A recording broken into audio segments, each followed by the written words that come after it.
Allow the children to have the budget every year. It's okay. Off your mind. It's okay. She Off your mind. like me. Chai! Now wow, people wey suppose talk truth to power don't off mic. And if we talk, now 500,000 they go summer us, call them hate speech. But fear not, my ego don't come. Ingo torchlight every corner, nooks and cranny of all these bad people where they spoil our country.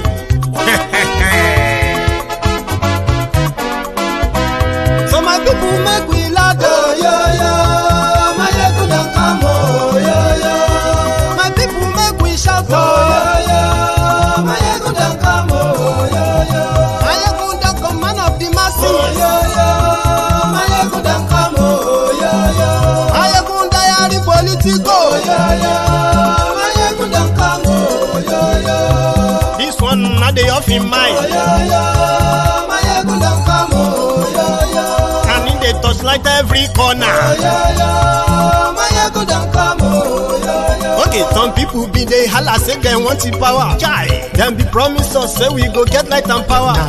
Them hustle sote they can't get the power. But now they know they do anything with the power. Every day, dollar just they get the higher power over Naira. See them talk say, make we off mind. But thank God say, my ego don't come. So my people make you ladder, yo. My ego don't come, yo. My people make we shout, yo. My ego don't come, yo. My ego don't come, man of the masses, yo. My ego don't come, yo. Politico, my ego don't come, yo. This one not they off in mind, my ego don't come, yo. Person where they do evil, no one make person talk. Them say that my ego, that man too they talk. He too they talk. Say my ego diary, he they hot like pepper. But every day then they take money in bulk. Woman picking, they the street they hawk. Still them talk say, make we no talk. But thank God say, my ego don't come. So my people make you laugh, yo. My ego don't come, yo. My people make you shout, yo. My ego don't come, yo. My ego don't come, man of the masses, yo. My ego don't come, yo. My ego diary politico, yo. My ego don't come, yo. This man not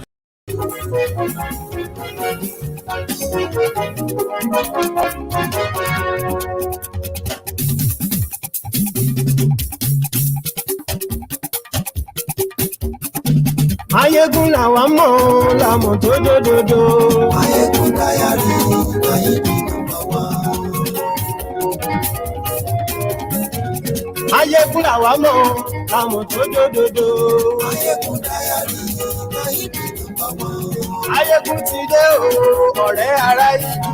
Ayegun diary, Ayegun number one. Hello there. Lórí YouTube. Ayegun diary. Good morning to you, good afternoon to you, and good evening to you from wherever you are watching from.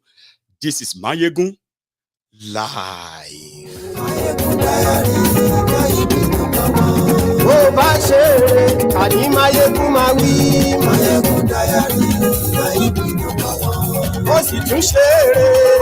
The first one is the female Tinubu. The second one is the Ojo Pagogo Tinubu that one of these Agbadorians abroad was telling that, please, my president, commodify Naira by using cassava. Cassava gariewa.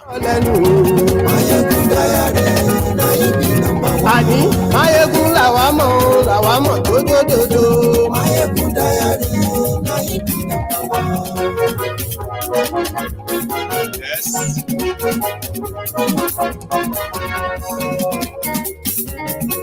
Thank you so much for joining me. Share this broadcast. Invite your friends. Invite your not so friendly friends and tell them, Mayegun today. And yes, you like Lórí Facebook. And yes, you like lórí YouTube. And yes, we like. Ọba bá gbé wúrẹ́. And yes, we like. Read the caption of this broadcast. Read the description as well. Share the broadcast. I mean, digest the whole thing, then like the broadcast, which is your own offering to show that you are here. Like the broadcast. Koolu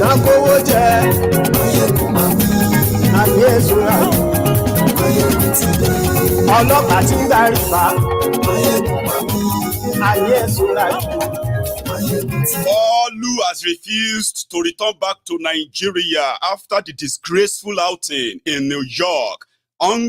United Nations General Assembly meeting. Koolu has disappeared from radar since then. He's been in France.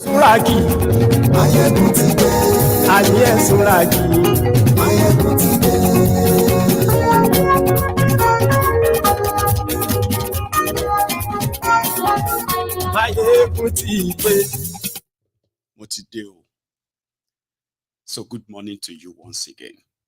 Good afternoon to you.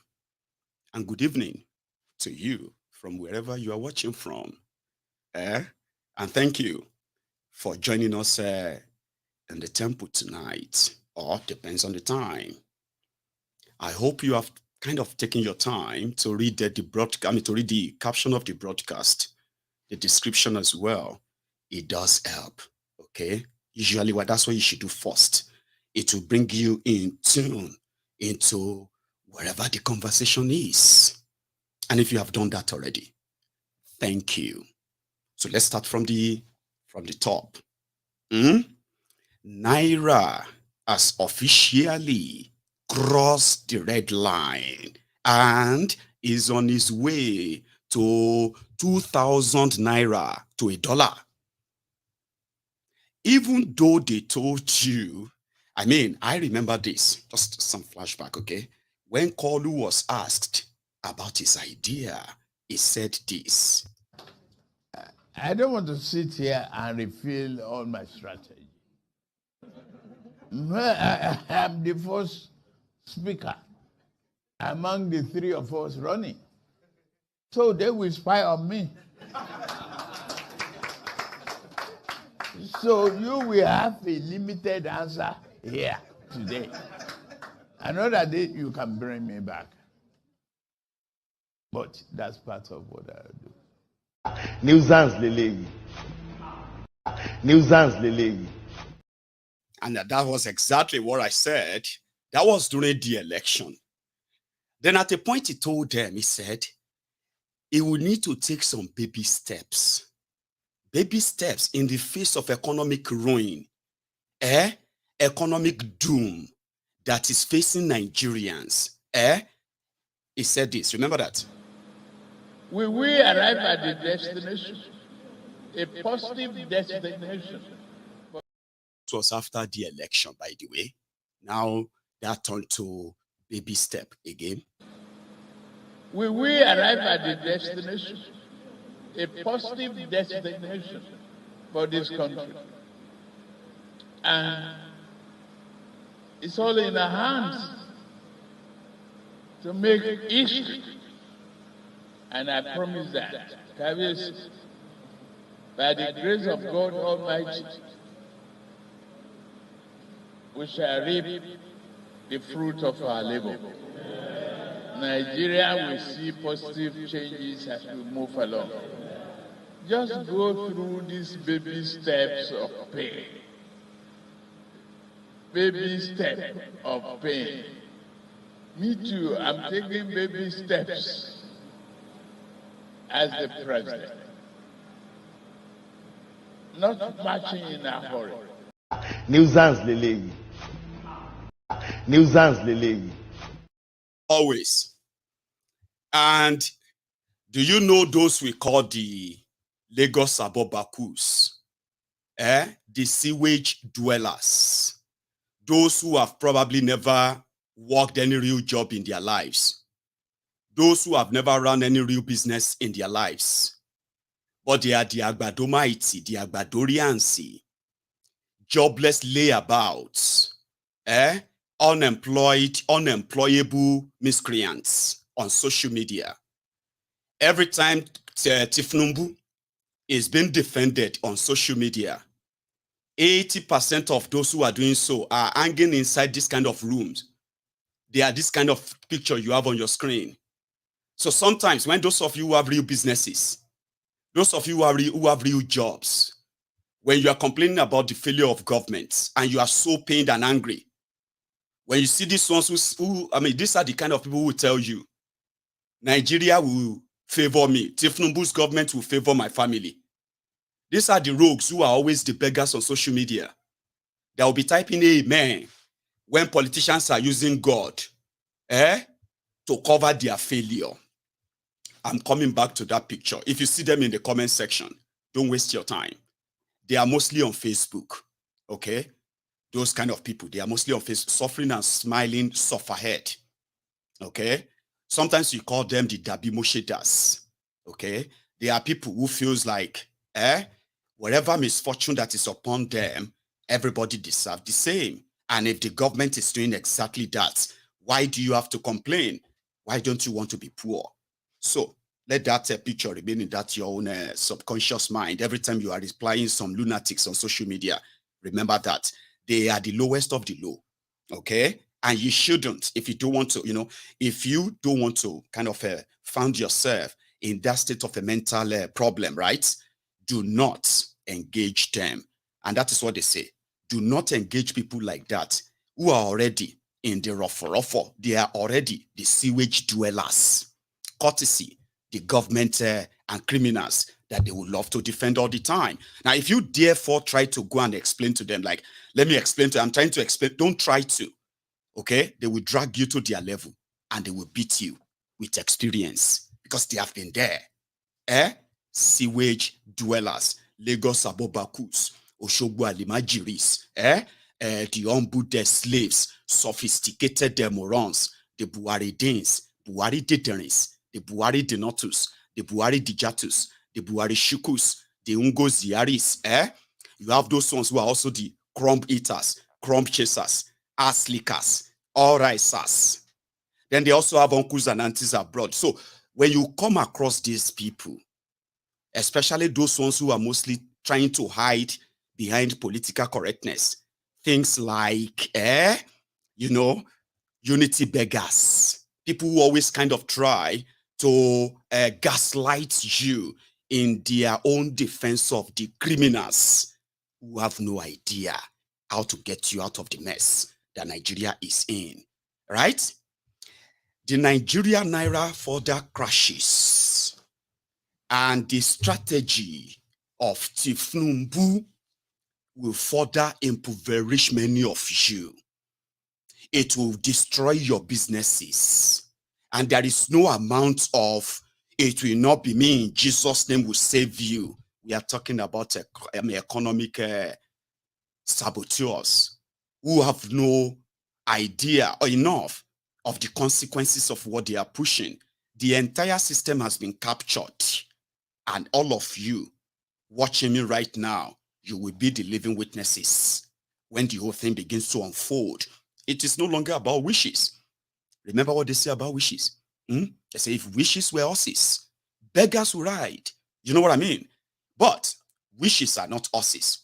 Good governance are not wishes, okay?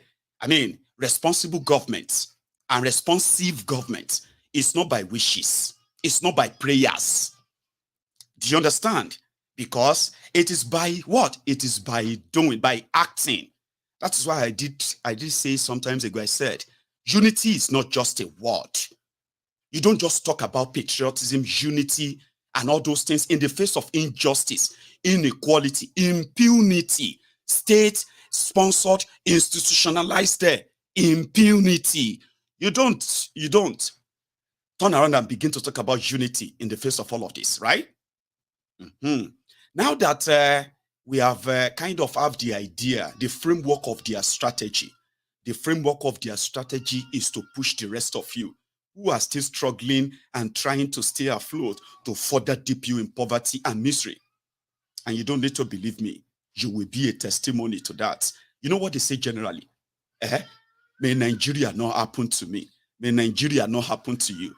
A lot of you have no idea that Nigeria happens to you every day. Every day.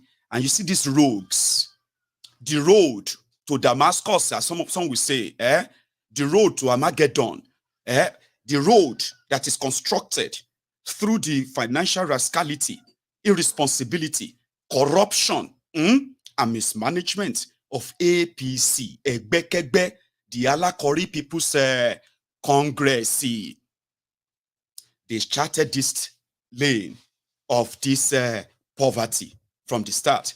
And the rascality that led to that is exactly what thiefnubu is replicating.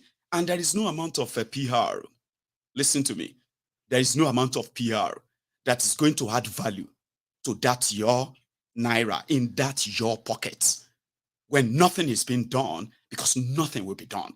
You know why? For these guys, they know about these problems, of course, right? But to them, they created the problems for the purpose of benefiting from it. So expecting them to fix it is pretty much like expecting the rock to suddenly produce an ocean of water, a rock.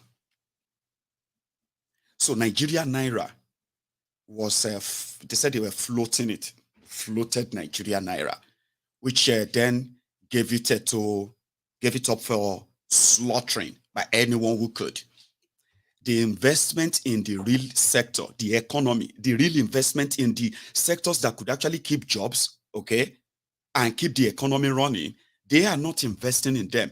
They are opening a special door all the time in a way to what? To take away the resources that they actually told you was scarce.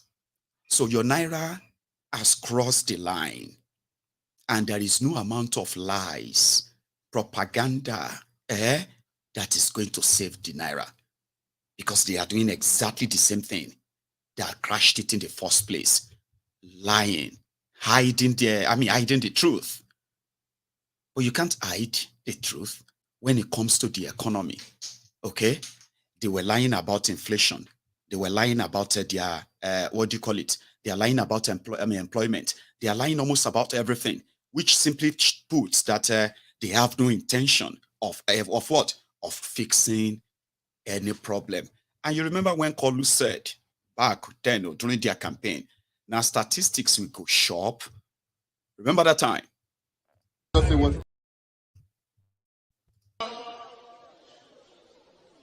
think now statistics will go chop.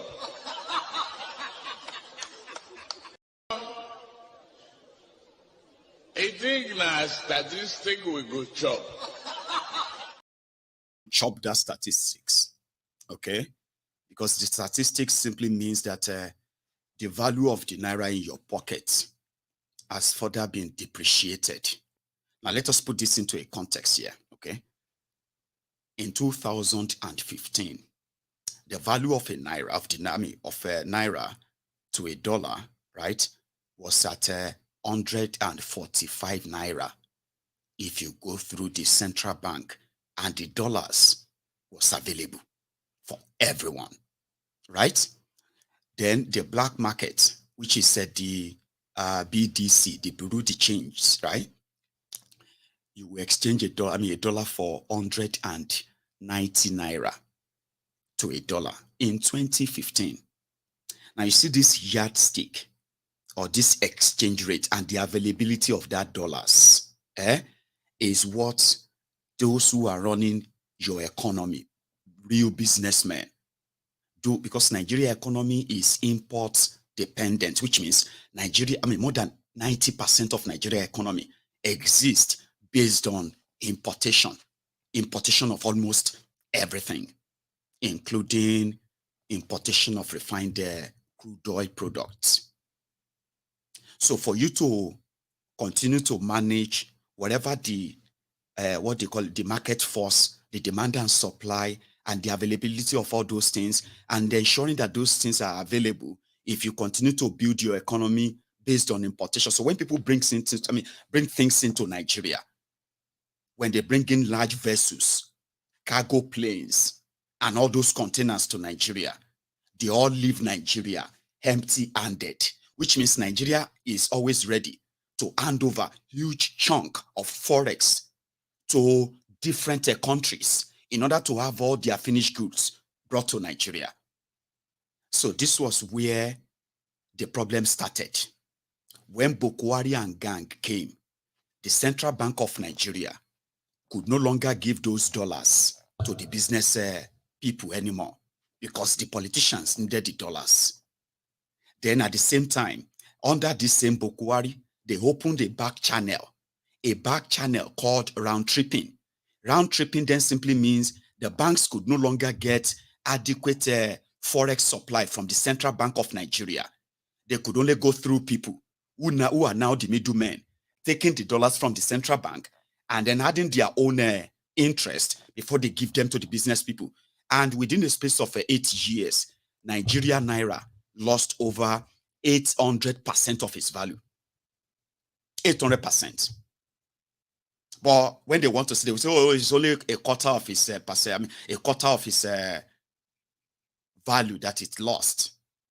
You see, while they were doing all of that, normally, remember I said, when people bring things to Nigeria, they almost all left empty-handed, empty cargoes. That means they are not buying anything from Nigeria, that they have to also give you back dollars, give you back their own money, okay? Or in order to buy, you go to their country, right?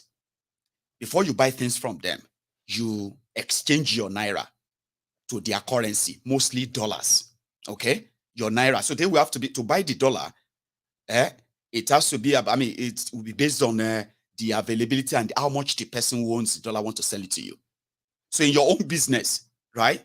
Before you can trade with other people, you have to use your Naira to buy their currency. But when they bring their stuff to Nigeria and they are not living with anything, they are not taking anything from Nigeria, agricultural produce, or finished stuff, so that they too can exchange their own money, bring their own money, dollars, and buy Naira. That is what is called trade between countries. This is what you call trade growth. Nigeria is a big for nothing country that these criminals have made Nigeria. It has become the dumping ground for all type of businesses from all over the world, including toxic waste deals. Go and dump it in Nigeria. But you won't take anything back. So after creating this back-end round tripping, whereby to access the dollar became the first battle you have to fight.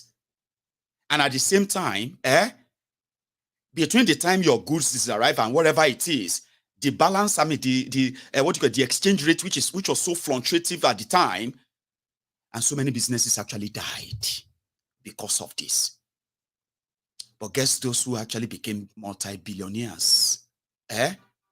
Buhari's family members, political associates, political appointees, senators, they all got their own different slots from that central bank. And from 145 Naira to $1, it jumped straight to over 800 Naira to $1. And all of that time, they were all talking. Buhari was talking. Emefiole was talking. The rest of them were defending. thiefnubu was there. Pastor Ruga was there. The rest of them were kind of bullying Nigerians that they were those who were stupid, who didn't understand the economics, the Buharinomics, which eventually impoverished over 145 million Nigerians. Also turned Nigeria to the poverty capital of the world. People are suffering and they are poor, courtesy of these guys. Because when you now hold that Naira, you realize that what you could buy with 100 Naira, since the value has crashed, your 100 Naira has become 25 Naira. So, which means if you used to buy this lip balm for 100 Naira, with the economic ruin and destruction, it will now cost 400 naira. To make the matter worse, they then went on borrowing spree. The rest of Nigeria started on a sorrowing journey. And that's why we said from change, to next devil or next evil. The end goal is what you have, the bankrupted Nigeria of today. The source of the only single source that is constant and regular to give Nigeria Forex, Nigeria crude oil, that also came under the attack of these criminals. For straight 8 years, Nigeria was losing over 21 million barrels of crude oil to oil thieves. That is not all. The leftover by the thieves for the rest of Nigeria, the Buhari's government, they created another bottomless hole of corruption called subsidy. Suddenly, the country that was using 13 million liters of petrol every day, based on the vehicles available and the machineries available in the country, under these rogues, that same country that was paying 200 billion naira on subsidy, suddenly started paying 4 trillion naira. Trillion, how many? Do you know how many 200 billion you are going to see in 1 trillion? 5. Now, if you now have 5 times 4, 20, which means you have suddenly these criminals. The petrol usage in Nigeria suddenly jumped from 13 million liters a day to over 100 million liters a day. Nobody knows who they were paying the money to. Trillions and trillions and trillions were paid, and which is billions and billions and billions of dollars were paid into the hands of faceless criminals who were actually your politicians who have faces. That was the journey that brought Nigeria here. They started borrowing. Nigeria could borrow anything. In fact, Nigeria has not reached the ceiling of the borrowing. They continue to tell the people that, they were working on refineries. What is taking the most of Nigeria money was the subsidy. We are refining, we are repairing the refineries. Ladies and gentlemen, 8 solid years. When these criminals came, the Nigeria refinery, maybe that was why the subsidy payment at the time was not as ridiculous as you have it now, right? Because at the time, 200, like I said, 200 billion for 13 million cars, or should I say machineries, like I put earlier, right? So these roads, suddenly 4 trillion, 3 trillion, 2 trillion, and the source of the money from the crude sale suddenly was no longer available, and at the same time, it was no longer a problem.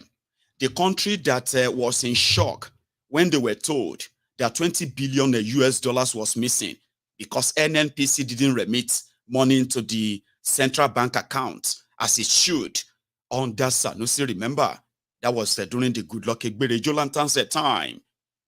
Suddenly, they didn't bother anymore because they didn't even have a clue how much crude oil is Nigeria producing, how much is being sold, and how much is being collected. Nobody even had a clue anymore. For 8 solid years, they bankrupted Nigeria. And here is Koolu. Emefiole is in jail. Buhari is walking free, receiving visitors, and they are calling him a distinguished man or whatever in their circle. Bawa of EFCC is in jail right now. Gandollar, the man caught on tape, pocketing dollars in his Babariga, is the chairman of the ruling party in Nigeria with police protection, security guard, and authority as well. And that is Nigeria.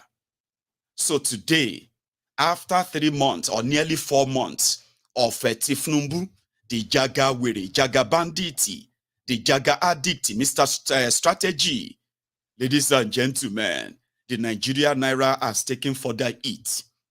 And this time around, it is for the worse. Yes, officially, This is already in place for the past 2 days, but people are beginning to kind of now see it officially that to exchange the Naira to a dollar, then you will need 1,010 Naira, 1,011 Naira for just single dollar. Okay? So it is also giving the vibe of the plot that we had a while back, that thiefnubu and his gang, their plan is to introduce new Nairas. You see, these new Nairas, by the time things get so bad and worse, the inflation is now choking all of you. They can't hide it anymore. You can't pretend about it anymore, right? So you begin to have 5,000 Naira notes, 10,000 Naira notes, 20,000 Naira notes, 50,000 Naira notes. And the long plan is actually to decimate Nigeria Naira, which is something like this, okay? 1,000 Naira will become maybe 100 Naira or 10 Naira. It's not going to change value. It's still the same one, but they will print new money. So you won't have, instead of having 1,000, 5,000, 10,000, 20,000, and 50,000 Naira notes, paper notes. So they will just cut all the zero, like Ghana did. Ghana is bankrupt now. Okay? I mean, even as bankrupt as Ghana is, a lot of you will still be like, Ghana is better than Nigeria and the rest. But again, economically, I wouldn't know which one is worse. Not better. Don't use better. I wouldn't know which one is worse right now. But for Nigerians who have been to Ghana, they will tell you Ghana is better. Okay, fine. So Koolu, who went to America, and he told all of you, he told you a lie. The first lie they told you was that subsidy was gone when it wasn't. They were re-strategizing. I told you, subsidy was going nowhere. It is a free cash that these criminals have devised means to hold Nigeria and Nigerians to ransom. It is like a ransom that Nigerians are paying to them. Subsidy that you see, okay? You will never see anywhere in the world, all right, where you are oil producer and you are spending over 100% of your earnings from your crude oil sale on subsidy of that refined crude oil for 24 years of democracy. And you could come out and say, well, our problem is because we couldn't fix our refineries. Nigeria couldn't fix refineries because they don't want to fix any refineries. It is lucrative. It is easier. And at the same time, they can hold the millions of Nigerians to ransom for it, like they are doing right now. So thiefnubu was strategizing what he's going to call his own subsidy and how much it's going to start with and how is he going to grow into a monster like that of a Buhari, or is he going to just build on the monster that Buhari already birthed and then give it a different name, a coloration, and continue to deceive you. Meanwhile, your everyday life, everyday activity, the cost of living, you are feeling the heat, you are feeling the brunt, and you are wondering, why? Abi? So I knew subsidy wasn't going anywhere. It's a free cash. Okay? And the criminals who have been taking it, all they needed is just to put his own guys there, and they will start taking the money again. And that's exactly what they did. Now I am reading that they are saying they didn't borrow. I mean, sorry, they are still waiting for the 3 billion from the Afrexim Bank. Remember, they took that money in July because that process was already ongoing under Buhari.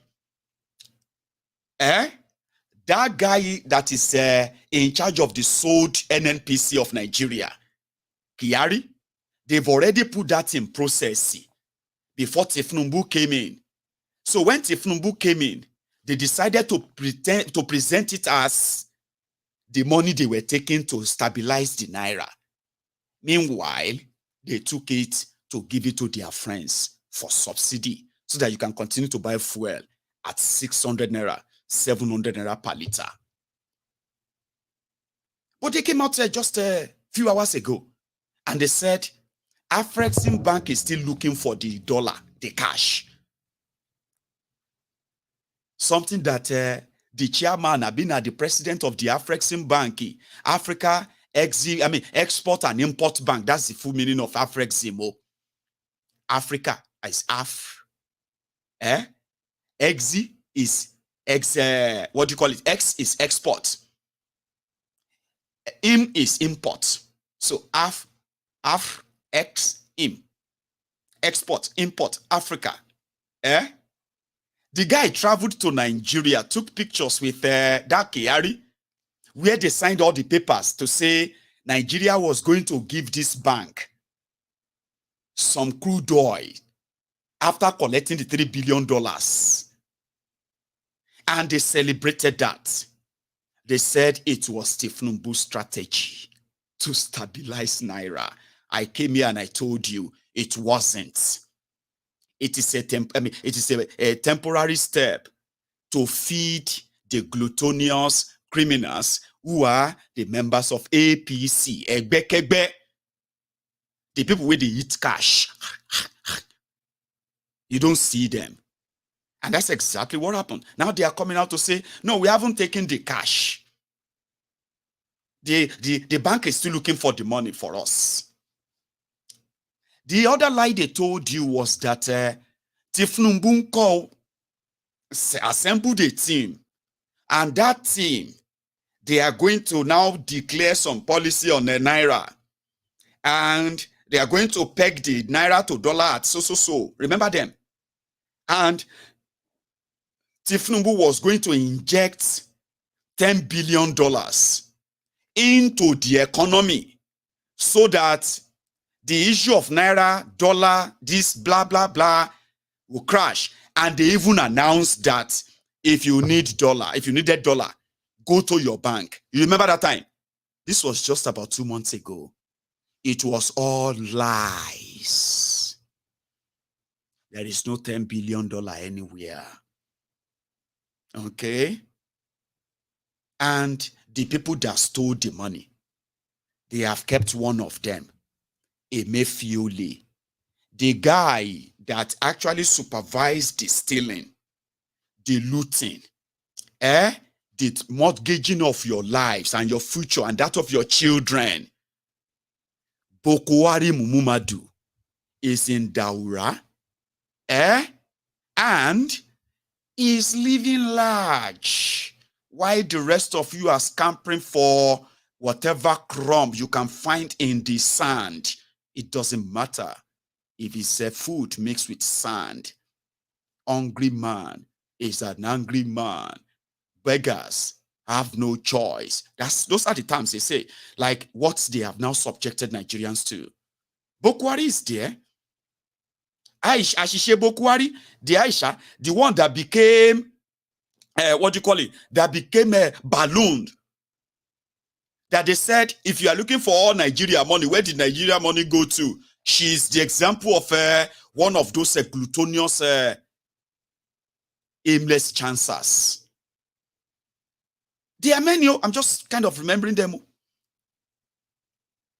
They were all now cooling off wherever they are. And they were laughing at the rest of you morons who are answering, what do you call it, thiefnubu, that you are taking baby step of pain. Is this baby step of pain? Is this the baby step of pain? That is this like baby step? This shege you are going through right now, is that baby step? Right. Naira ti fori champon. And the journey to it finally fori champon is at a full throttle. Remember that. How did I know that?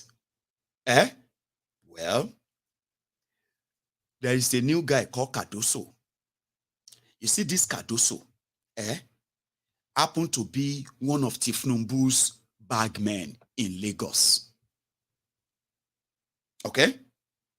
And from my own experience, a rotten system and a criminal like thiefnubu, career criminal like thiefnubu, can never, ever, ever in this world that we are produce anybody, any good thing that is coming to benefit you. You will be so stupid Is that you have always been stupid, okay? Or somehow they've gotten to you, and your stupidity is just manifesting. That is when you will believe that somebody come around and speak good English. Somebody come around and tell you and presented this impressive CV. And then they are telling you that they have an association. They have a business association. They have a political association with thiefnubu. And then you ignore that. And you are telling yourself, I trust this kiniko. It is either you are born stupid, you inherited stupidity, or you actually contracted stupidity in a way that you didn't know. They are just manifesting. The CADOSSO guy don't come out. Another bulaba, balabulu, all talks, no action. Criminals criminals will never do anything right. You will be a born fool to see anybody associated with thiefnubu. And you think they represent anything good. I mean, this is not even like because I don't like them or whatever. No. Your naivety is so many of you. It is your naivety, your ignorance, as well as your stupidity that has been given these people the all-needed lifeline to succeed in their criminal careers. Look around you. Go out there and touch the grass. Thiefnubu and anything good show stupidity. Why muteshembiri? Isn't it obvious? Now the CADOSSO don't come out. Guess what he had to say? He's now the central bank governor. Under Emefiole, Central Bank of Nigeria became lenders to people, to political party. Central Bank of Nigeria became farmer. Central Bank of Nigeria became trader. In the process, Central Bank of Nigeria helped Nigeria to lose over 10 trillion naira worth of indebtedness.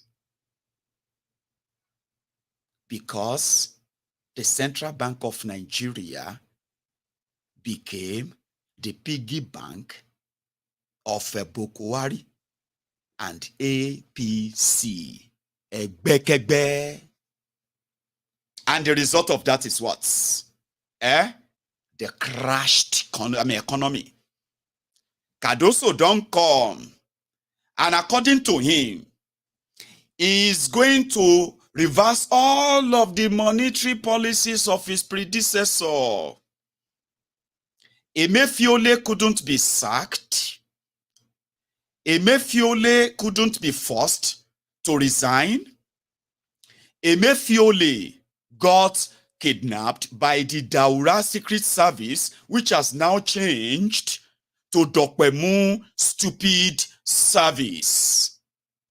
They picked up the governor of Central Bank, locked him up, then appointed the replacement in acting capacity, and up to this moment, it was Hungry Nigerians that told Nigeria media that Emefiole had resigned.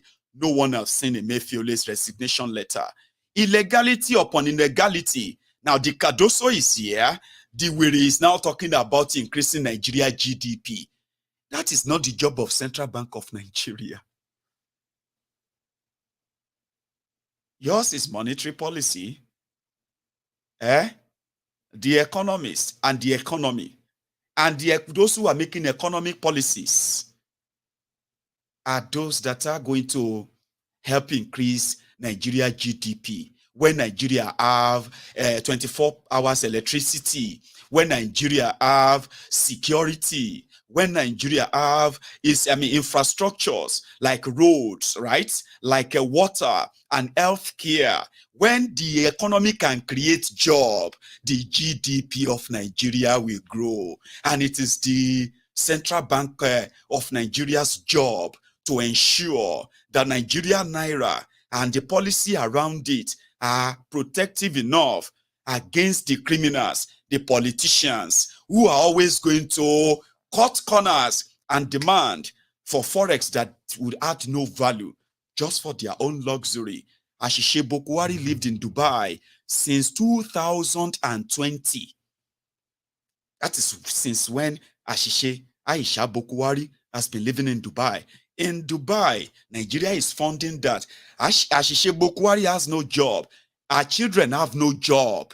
Bokwari has no job. You see, when people say they are politicians, when you are not in politics, you either go into teaching, still doing something, service, or you write books, or you begin to give lectures, speeches all over the place, and you get paid, or you write books. Bokwari, the lifeless Maygad, he was removed by Babangida in 1985, when Nigeria first experienced the first bankruptcy, when people were queuing in Nigeria to buy omo, washing powder, to buy sugar, to buy things, essential commodity, because they were so scarce. And the soldiers will be here wherever they were available, right? The soldiers will be here with their whip in their hands, right? And the guns on their own shoulder, and they are monitoring the behaviors of Nigerians. And around that time, they called it kick against indiscipline. Nigerians had no discipline. The criminals who took power, the first military to take over power from the civilian government in Nigeria, Bokwari wrecked Nigeria, but they were brandishing Nigeria no get discipline. Nigeria deserve discipline. Nigerians must be disciplined. Nigerians don't have discipline. That was the sing song at the time, why the economy was taking a serious downturn. In 1985, Babangida came up, removed Bokwari. Instead of Bokwari to go back and do something with his life, he did nothing. He divorced his first wife for betrayal, married Ashishe Bokwari, 16-year-old young girl, and, well, as a general coming back from jail after 30 or 24 months or 18 months. How many months did Babangida lock him up for? Then he came out from that jail in 1988, I think. Then married Ashishe Bokwari. Then gave all of that. Then they said he had 150 cows. I don't know how he got that. But as a former head of where they say he had 150 cows. He had no school certificate. He had no education. He had nothing. Okay? So he had nothing to fall back on. He had nothing to offer the society. He suddenly just disappeared into oblivion. Sure you get? So in 1993, when Babangida handed over to Shonekon, and Ernest Shonekon, after a few months, got overthrown by Abacha. Then in 1994, this Bokwari Mumumadu came up again. And guess what? Just like it's always been all over all through his life, he never really worked for anything, okay? It's always been the responsibility of any government that is in place in Nigeria. It's always been like that. Nothing to offer. Nothing like, oh, let me go back to school and now that I was head of state without education, maybe now I should go back to school and offer something.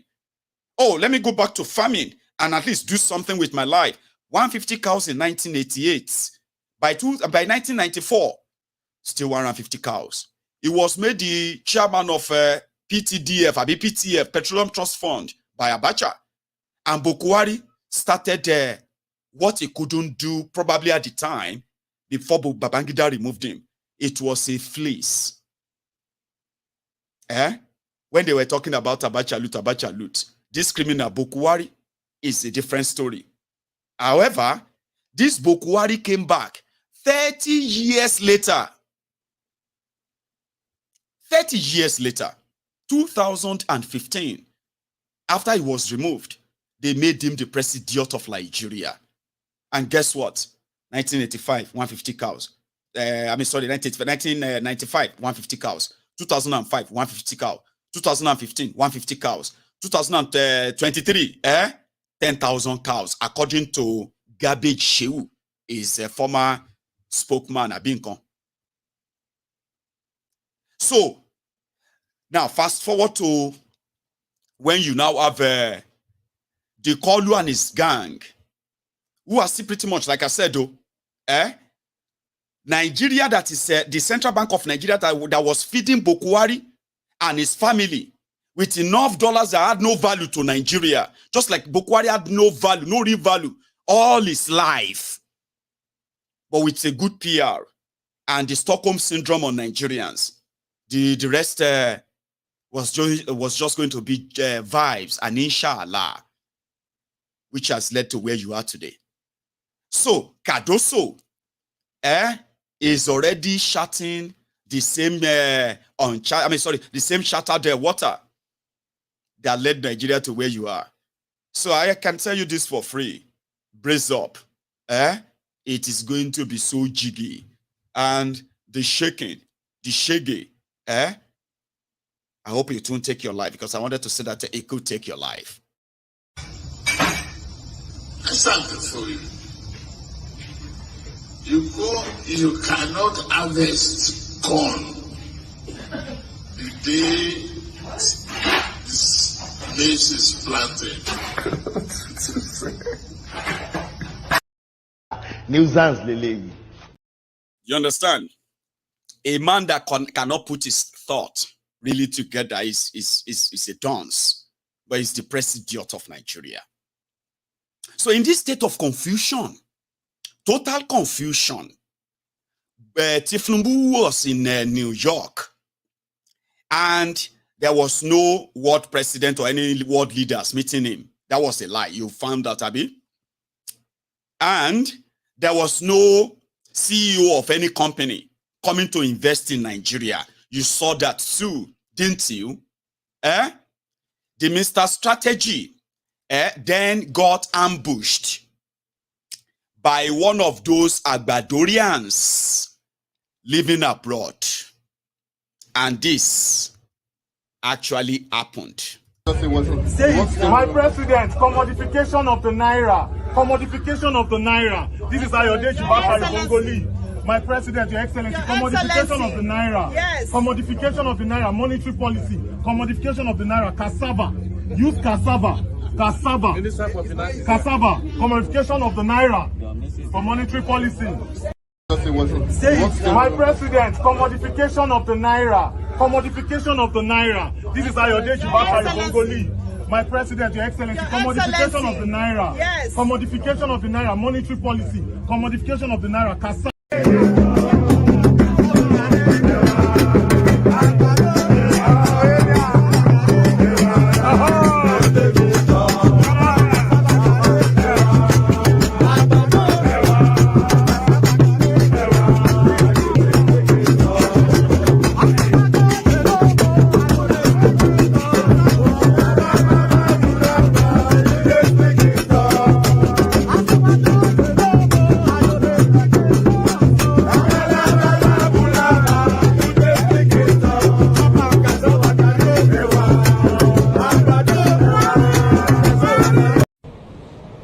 And we are competing with armed robbers and the bandits to recruit from the youths who are unemployed.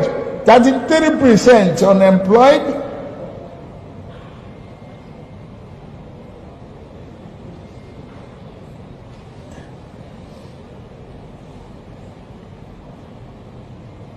Recruit 50 million youths into the army and the other thing. Take away from their recruitment source. What they will eat? Cassava, Gbadu, corn, and the morning, yam in the afternoon. It's growing here. You create demand and consumption.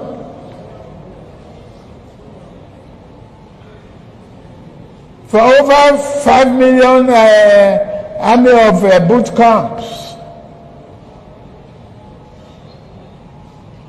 We create our food. Abi, that's money for the farmers.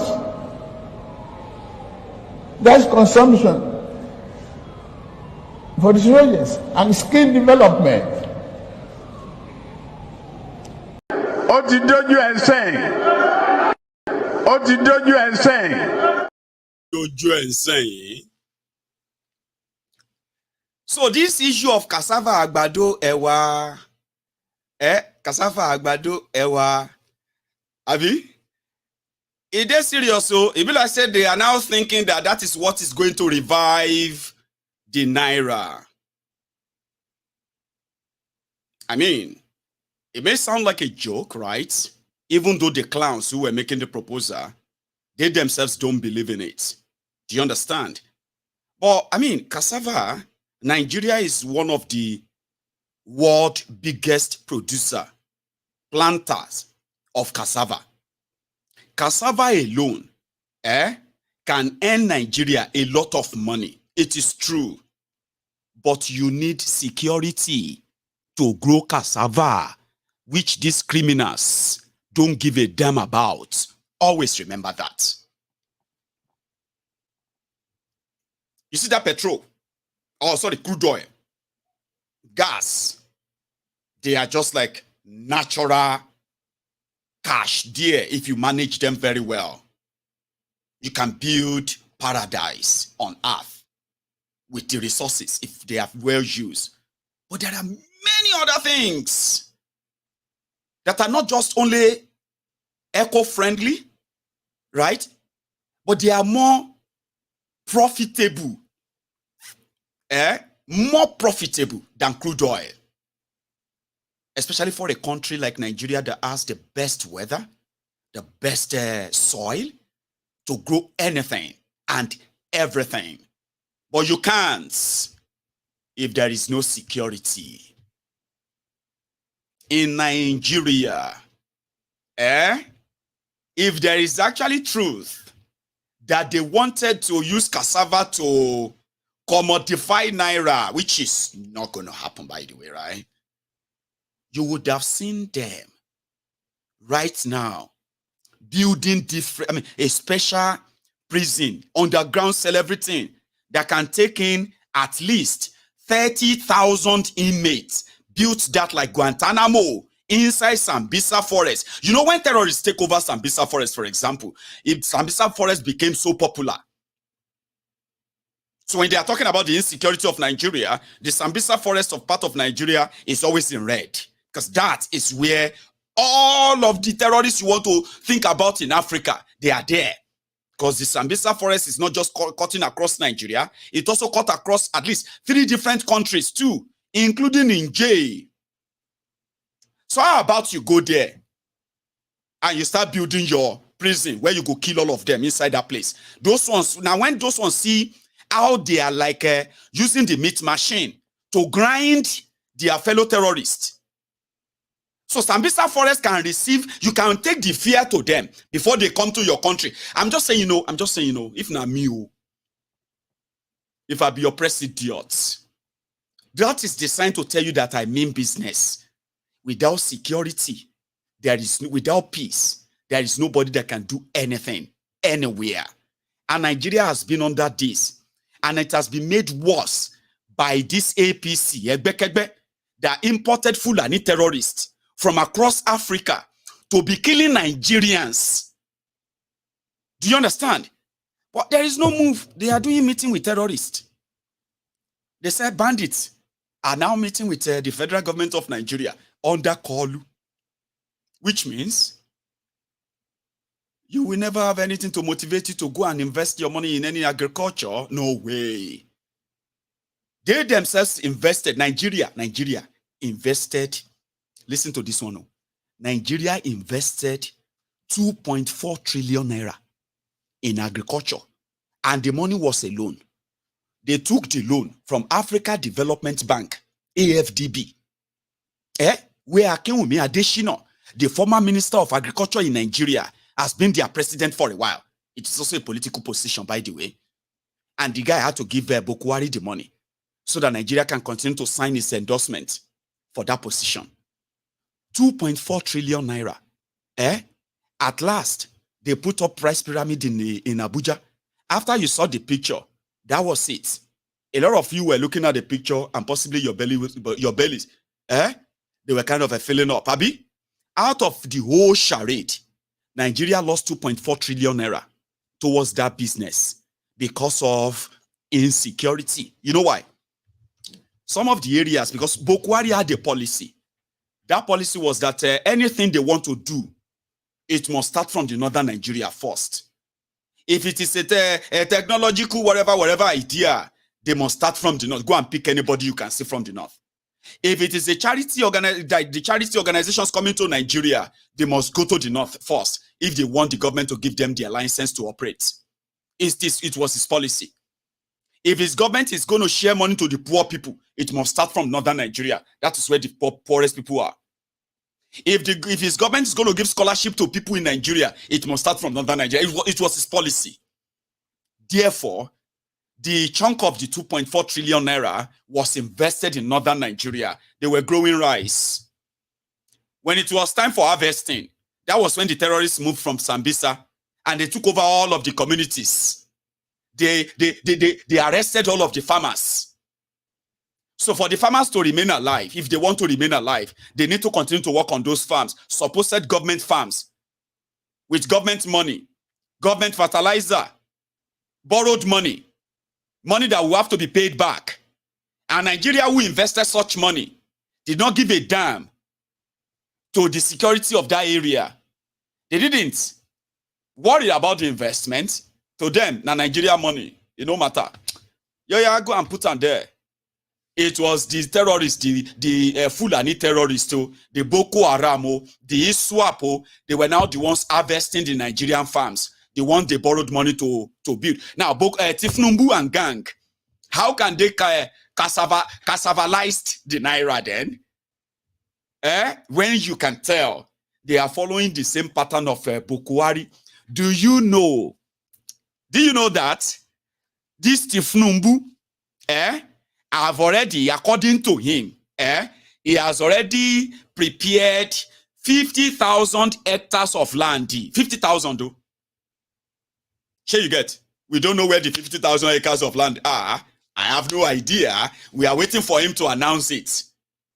He said he is going to share it, okay, to the Fulani terrorists so that they can start using them as ranches in order to stop the farmers' others clashes. The same one that Buhari was pushing. I know some of you probably, you are not paying attention now. Until one morning, you go see breaking news. Or your state, Ogun State, they have taken 1,000 acres from your land. Or they have taken 2,000. Kenikon State, they have taken this. Because according to Koolu, they have reserved 500 billion naira that they want to give to farmers in order to operate farm ranches, okay, so that they can stop farmers' others clashes. I just thought, my mind just went to that one right now. I don't know if you all remember that. They publicly announced it. No security. There is nothing that you can commodify when you finish lying to yourselves, right? Then just maybe you can begin to listen to yourself. Listen to the truth. These guys are chancers, opportunists. You don't get it. And if you don't get it, just forget about it. Okay? So now, going forward, I am going to take you to the issue of court or no court now. All right? Because this issue of thiefnubu, hiring lawyers, putting up 3 appeals in just less than 1 week, trying to stop people from, trying to stop the Chicago State University from releasing its own record. Don't release my gender. Don't release my manuscript. Don't my transcript rather. Or you can release my certificate, the fake one.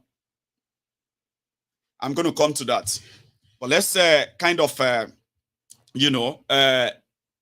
take a detour. Do you know that America denied me their visa? This month. You remember I was talking about going to the US if I have their visa and all of that. It's my fault, it's my fault, but not without some level of the usual green passport. I'm not British. I'm only UK resident, okay? Which gives me every other legal cover, whatever. So, to me, if after the system that colonized my people, all right? The country that colonized my own people, forced me to be speaking English language, could subject me to different kind of scrutiny test, this or that, before I could be allowed legally to live in the country and work, right? So at that point, I just felt like,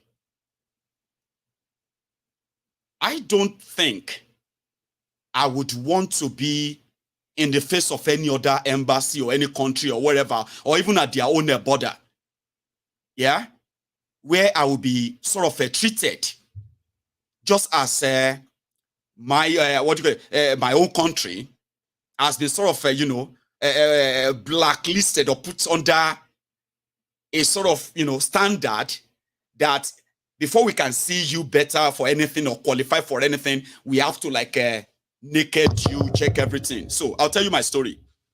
I was going to go to the US for my brother's 60th birthday, very significant birthday for him, and it was going to be in October. So to me, I was like, okay, where is the US embassy website? Here you get. So I went on there, I checked out how much is it going to be and all of that, and I checked what do you even need to give me your visa? Because I'm just coming there for maybe a few days and I'm going to be back. So to me, that nonchalant attitude way of, I just won't go there, go, if they don't want me to come, then so be it. I'm not somebody who actually like, fancy just being everywhere anyway, even though I would love to. Something I've not done. Anyway, I just approached it with that nonchalant way of, what do you want? Show your residence card that you are living in the UK. Show that you have a job that you can sponsor yourself. Those ones are easy. I make good money. Seriously, I actually make good money. To an average person who can say, oh, you live in the UK, I make very good money for that standard. Not so much, but standard. I could get whatever I want, whenever I want. Sure you get. So I was like, that's easy. Then show the proof that you are going to come back to the UK. I was like, I have been living in the UK for over 11 years. I've got my family here. Why would I go to America and then I have to convince you that I'm going to come back here? So to me, I was like, fuck it. Instead of me to actually do what you would normally do when you want to get a visa from anywhere or anywhere's visa. So I got to their embassy in London. Now, at their embassy, I was already like, the way it was being done, they're like people waiting and then, passing you here and there and then moving here. I was already being irritated. Like, oh, no, fuck. Damn it. And there were so many people. So, at a point, I felt like, I told my uncle, I said, at a point, I felt like I was going to tell the lady that, can you please give me my passport back? I'm no longer interested. Can I have my stuff back? Because I'm actually still going back to Scotland and I'm going to drive to Scotland. Right? I was told this whole thing is going to last 30 minutes. I've been here for like 4 or 5 hours. Like, kilo happen, go. Like, waiting did that America, go. Like, that feeling of person when they live for UK. Like, waiting did that your America, go now. So when I was about to go and ask, this lady called me and she could tell, everybody could tell that I was raging. Now, to cut the long story short, I got to the front of the person who was going to interview me. Like, I was expecting some little chitty-chatty, whatever. What do you want to go and do? I was just going to America for my brother's, my uncle's birthday. Everybody's going to be there, so I just thought I should. And I want to. Right? At that point, Mr. Don't they think, say, Omo, I don't even get invitation. I don't even get the invitation card, the one that they will print and say, welcome to my sister's birthday stuff. Yeah, I didn't have anything. I didn't have the copy of his passport. He's an American, right? He's watching me right now, possibly. I didn't have all of that because I didn't think they matter or they kind of like, why should I prove so much? I forgot that I was holding Nigeria passports and I'm still holding Nigeria passports. You know that thing? There is always that point of reality that will tell you that this thing that you are holding and the failure of the criminals in Nigeria, it no matter where you are or where you are living, you go still collect. So I got to the front of this guy, and I was just there like, man, what? And then I gave him he said, can I have your document? And I gave him that. Then he opened, and I immediately saw Nigeria passports. I saw his countenance changed. I saw that. And I told my uncle. I said, I saw his countenance changed. Imagine somebody denying me American visa because he's not convinced that I'm going to come back to the UK. Imagine that. His countenance changed. And he started asking me questions about, how did you get to this country? When did you get to the UK? How did you enter UK? I mean, how did you get your papers? When did you get your papers? Oh, do you have a family? Oh, yeah. Oh, when I said, oh, I've got my family here. I've got 2 kids. And he was so surprised, like, oh, you have 2 kids. Like, oh, okay. Yeah, that sounds like something. Okay. And do you have any relationship with the kids? I was like, at that point, you know me, I don't the boy before. At that point, I was just like, should I just tell him that, Alaye, you the crazy? I live with my family, I live with my kids and all of that. What are you asking? What do you want to know? I had to bring up my phone. I was like, that's my son. Look at that. That's my daughter. At that point, he was now pretty much like, okay, I will need to go and verify this, because I'm not sure. Because I'm a Nigerian. I could tell. Was so easy.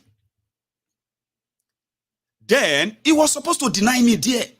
Sure, if you go to American embassy, right, for visa, once you are interviewed, they have to deny you or approve you right there on the counter. The way they said, we will have to get back to you. And he gave me my passport, but I was like, come on, you need to give me a slip that you have refused me. He was like, no, I have not. I have not refused you. I have not. We'll get back to you if we need any other documents and all that. I was like, immediately I got out of the place, I was like, God damn it, man. Why do I really put myself through all of this? Why did I want to even go to America again, Seth? You know, remember I really wanted to go.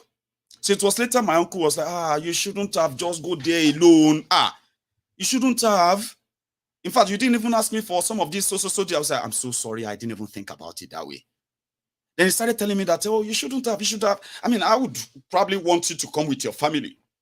They will treat you better if they see your family, if they see your children, if they see all of their British passports. What does that tell you? What should that tell you? That I have to prove extra and extra because of where I come from. I have to show to the rest of the world that I am different and I am legit. Not because I have done anything wrong. Not because I have any criminal record. Okay? I have never been kind of tried or arrested for any single crime in this country. I have no record of that. But because I am carrying Nigerian passports, it doesn't matter. He probably was looking at my own residence card. My BRP card as maybe it's fake. Oh, maybe I didn't probably have a family. Maybe I didn't even have any relationship with it. Maybe because I'm a Nigerian. Maybe I'm actually lying. Then we started feeling like, oh, maybe they wanted to go and confirm from the Home Office. Can you imagine that? Because I'm a Nigerian and I didn't go there with my family, where they can see the family and be like, oh, yeah, oh, he has a family. Oh, they look like they love themselves. Oh, okay, maybe he's going to come back to the UK. Really? Now, I just read it today that Nigeria passport has been further devalued. And now, you're going to have to face a lot of questions if you are traveling with Nigeria passports. I didn't do anything. You probably didn't do anything too. But look at where we come from. Look at what they are condoning. Look at what they are normalizing. Look at how much of those things that all of us are complaining about, but somehow, we would have to live with that stigma. And somebody said, we are talking too much. No. You know what they say? In Yoruba, they said that dance starts from first kind of, shaking your body little by little until it becomes a rhythmic one that you start dancing and all of that. People need to understand what damages these guys are actually doing to the rest of us. Do you understand? Somebody said they kind of got screened at an holiday destination. He said he's an American. He's Nigerian living in the US with the American green card or resident card. I don't know what you call it in the US. and he got to his destination. That's not the first time. And they have to kind of pull him aside, and they said, I'm so sorry that you have to go through all of that, okay? It's because you are from Nigeria, and your country in this place has been tagged as a narco state. Nigeria is number 6 in the world of the countries with highest rate of organized crime. The rest of the world sees Nigeria as a place where criminals really hold a lot of influence and can be anything and everything, including the president of the country. And if the people of the country are comfortable with that, they are not on the street actually like chasing this criminal out. The rest of the world, are you with me? We treat the rest of us exactly how we should be treated. Singapore has the best passport in the world. If you are a Singaporean holding the Singaporean passports, you are mostly regarded, highly respected. Do you know why? In Singapore, na death sentence for drug smugglers, drug dealers. In Nigeria, they are state governors and presidents, ministers, senators, and lawmakers. So you see the difference when you're holding Singaporean passports and you are holding Nigerian passports. Do you see why it's not because Singapore is so rich. It is what the country present themselves to be as to the rest of the world is how the world is treating them. Today you are celebrating rogues. You are celebrating drug dealers. You are celebrating money launderers. You are celebrating career criminals as achievers, as leaders, because in your own world, nobody is a saint. Abi? Is that not your common word? Who is a saint? Nobody is a saint. Therefore, you can publicly, globally, promote known drug barons, criminals. I mean, Buruji Kashamu became a senator in Nigeria. Have you forgotten? Eshoji Nodu, Buruji Kashamu, thiefnubu, the one that is claiming to be Adekunle now. So when the rest of the world treats us the way they treat us, don't blame them. Just look at ourselves and the things we tolerate.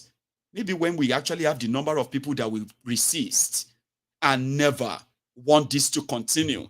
We don't have the number yet. A lot of people knows that something is wrong. A lot is wrong, okay?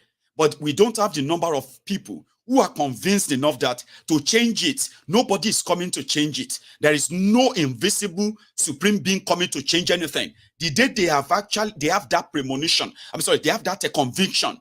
That conviction that except they act, nothing is going to change. When we have that majority, all right?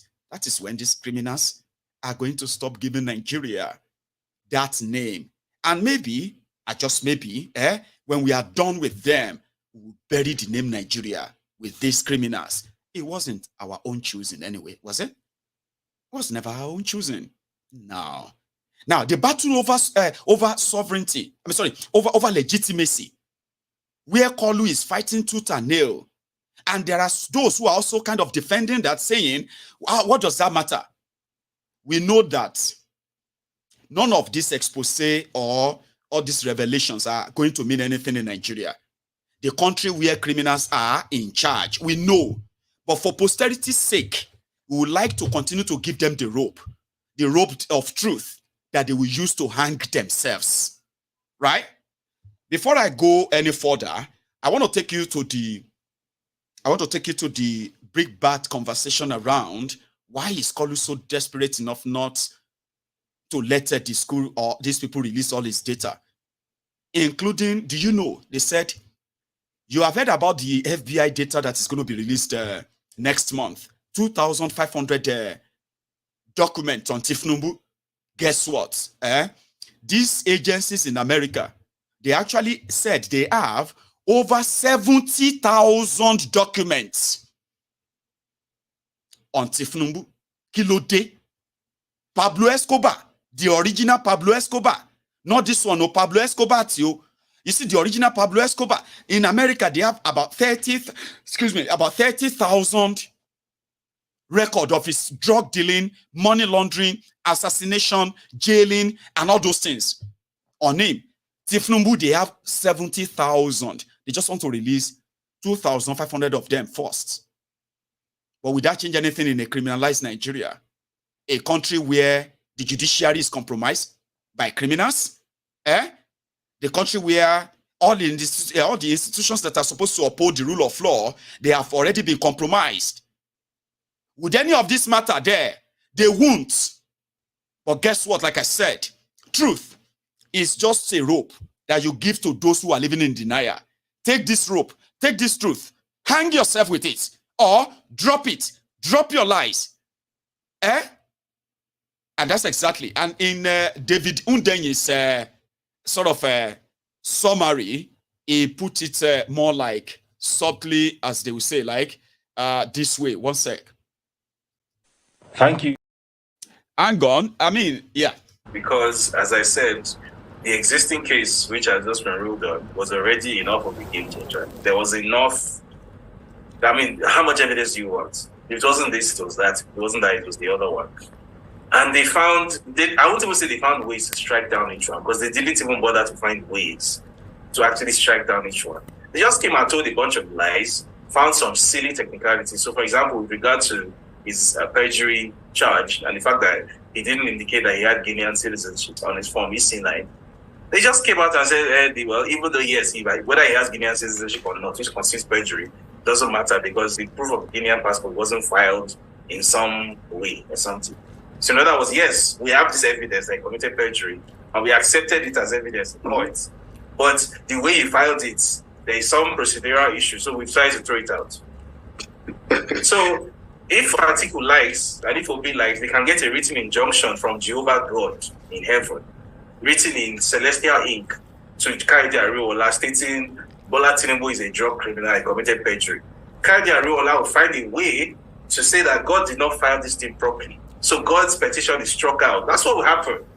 Like, let's not kid ourselves about this. But the reason I'm looking forward to the Supreme Court's hearing is that I want to see Kayode Ariwoola himself look himself in the eye and overrule the forfeiture, the ruling on what's forfeiture, in which he delivered in 2014. I want to see him say that even though this legal precedent which I created in 2014 exists, I'm going to overrule myself and say that I was talking nonsense and that this is a new rule which I've made up on the fly. I want to see him do that, because the minute that happens and that is captured on camera, that's the minute that I think that's the minute Nigerians finally will stop taking these people serious and will finally realize that it's time to tear this whole thing apart. It's time to find a new way of doing things. That these people who are supposed to be constituted authority, these people who are supposed to be in the system, they are just common criminals. And there's no point respecting them as anything other than just common criminals. So that's actually what.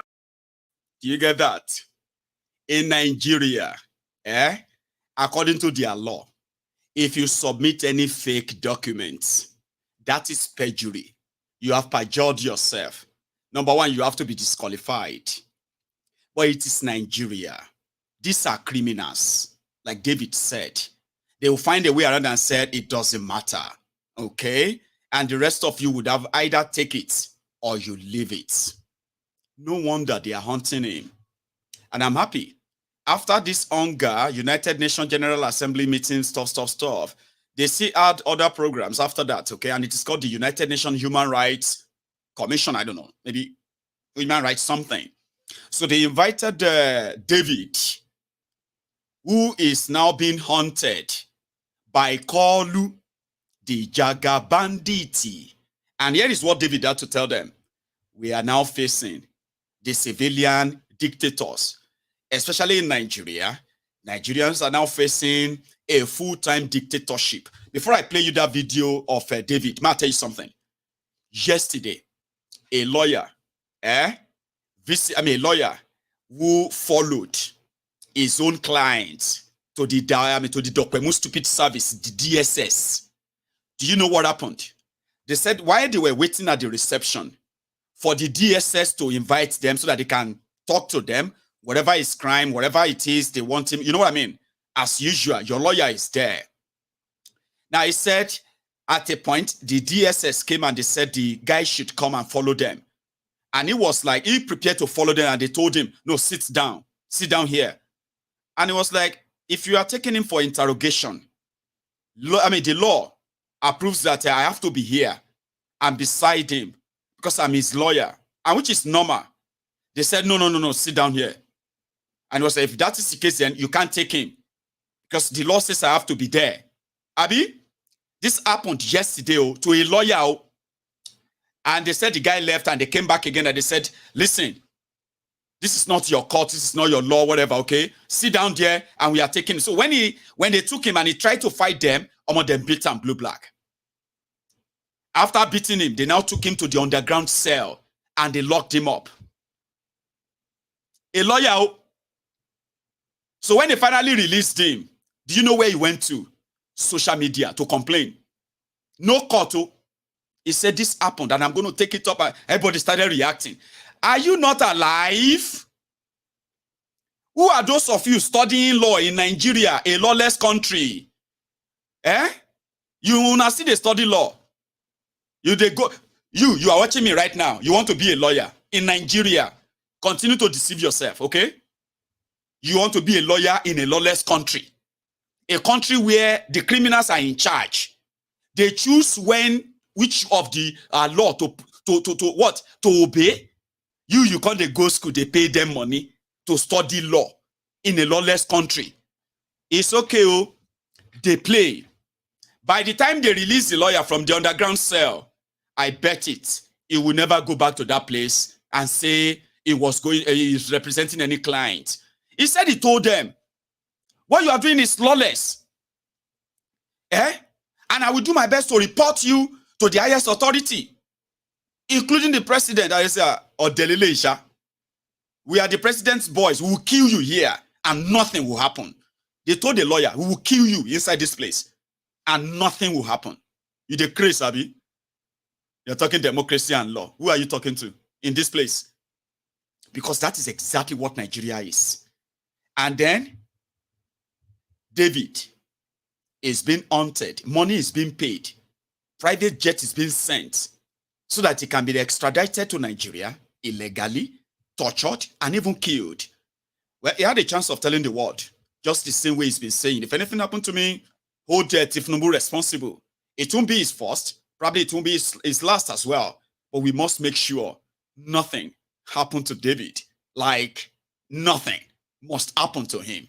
If I say that, you should know where I'm coming from. There are so many reasons for Nigeria to burn down, okay?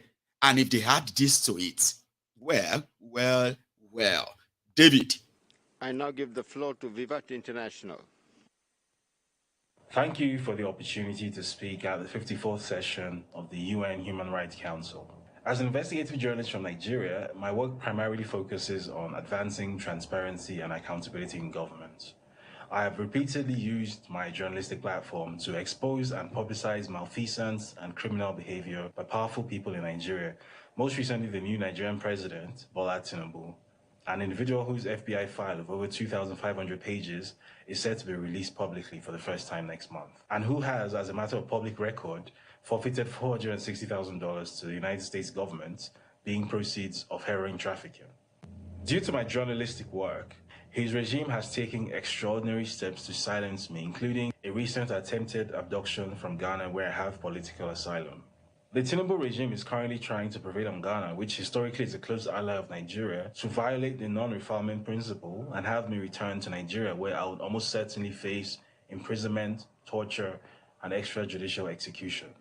To save my life and the important work that I do, I have been forced into a semi-nomadic lifestyle, rarely sleeping in one place for a prolonged period of time. In fact, it is from one of these temporary locations that I'm filming this message. Now, under Article 19 of the United Nations Universal Declaration of Human Rights, freedom of expression is a fundamental human right. And as a journalist, I must be able to do my work without living in fear or living on the run, simply because I'm doing my job. Thank you. I'm happy. That's on record. Yeah, it's on record. He told them, not because they have anything to do, No, it's not always about what, like, you see, sometimes when you listen to some of us who actually speaks out, right? We just want a lot of you to hear and know and not come out later and pretend that, oh my God, when was that? Oh, that's surprising. How did that happen? So you won't continue to feign ignorance. Trust me, I love that. It's on record. Because the work of David is causing serious rancor everywhere. And thiefnubu said nightmare. thiefnubu said dilemma. thiefnubu's scammer is what David Undeyin has become. And no matter how much the Lagos Abobakus, the ass lickers, the crumb eaters, the crumb chasers, the all-risers, there's no amount of whatever this dark PR will actually change what is fact to fiction without actually creating more questions. Look at how Ruben Abati was disgracing himself inside their own studio. I'm talking about Arise News or Arise Television. Some of you have seen it, right? I'm going to play it for you. And the credit is theirs, by the way. Let's go on to it. Well, another classmate who claims to have attended the Chicago State University with President Bola Ahmed Tinubu. What will make us ascertain who is who is when that document is released. And please, it's not about Atiku Abubakar. It's about the integrity of the seat of the office of the President of the Federal Republic of Nigeria. And this is a cry for all Nigerians. It is sad enough that the President legal team has said it's going to cause him irreparable damage. I keep asking, for what irreparable damage? For your own results and transcript to be released? If you're a private citizen, nobody cares about your transcript and your result. But now you're a public citizen. You belong to us, Nigerians. And we have a right to scrutinize all of your documents. And why are you hiding it? In the space of 3 days, 2 appeals against releasing the document. Now you are saying, only release the one I limited to the one I submitted to. No, the whole thing must be in public glare for accountability's sake. Isn't it sad enough that they are reporting the case on American media and we're having certificate discrepancy as regards the office of the President of Nigeria? What is going on? So, President Tinubu, you claimed that you are an A-class student. You are very cerebral. We want to see your glowing academic records in your transcripts. That's all. We've had some schoolmates come out and say that they went to school with you at the same time and all of that. There's even a document circulating that somebody filed and said, oh, under oath, I was this. Let's see the glowing academic record you claim you have, pure and simple. Because this is the seat of the office of the President of the Federal Republic of Nigeria here.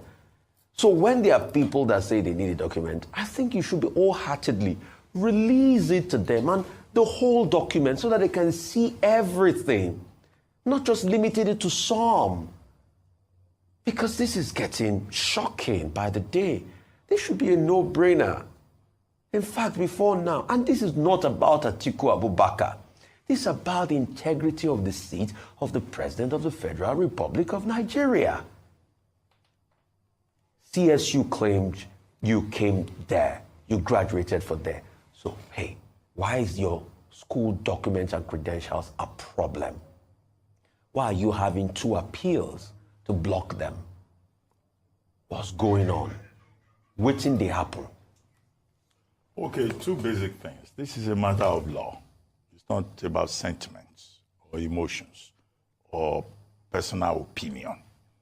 We're dealing with 2 different jurisdictions here. And as I've pointed out before in this particular forum, there are issues in the law of international civil litigation about forum, about jurisdictions and all of that. I don't need to bore you with the details again this morning. If you look at the U.S. system, under the U.S. system, you have your right to privacy. Except that right to privacy can only be, breached in the public interest.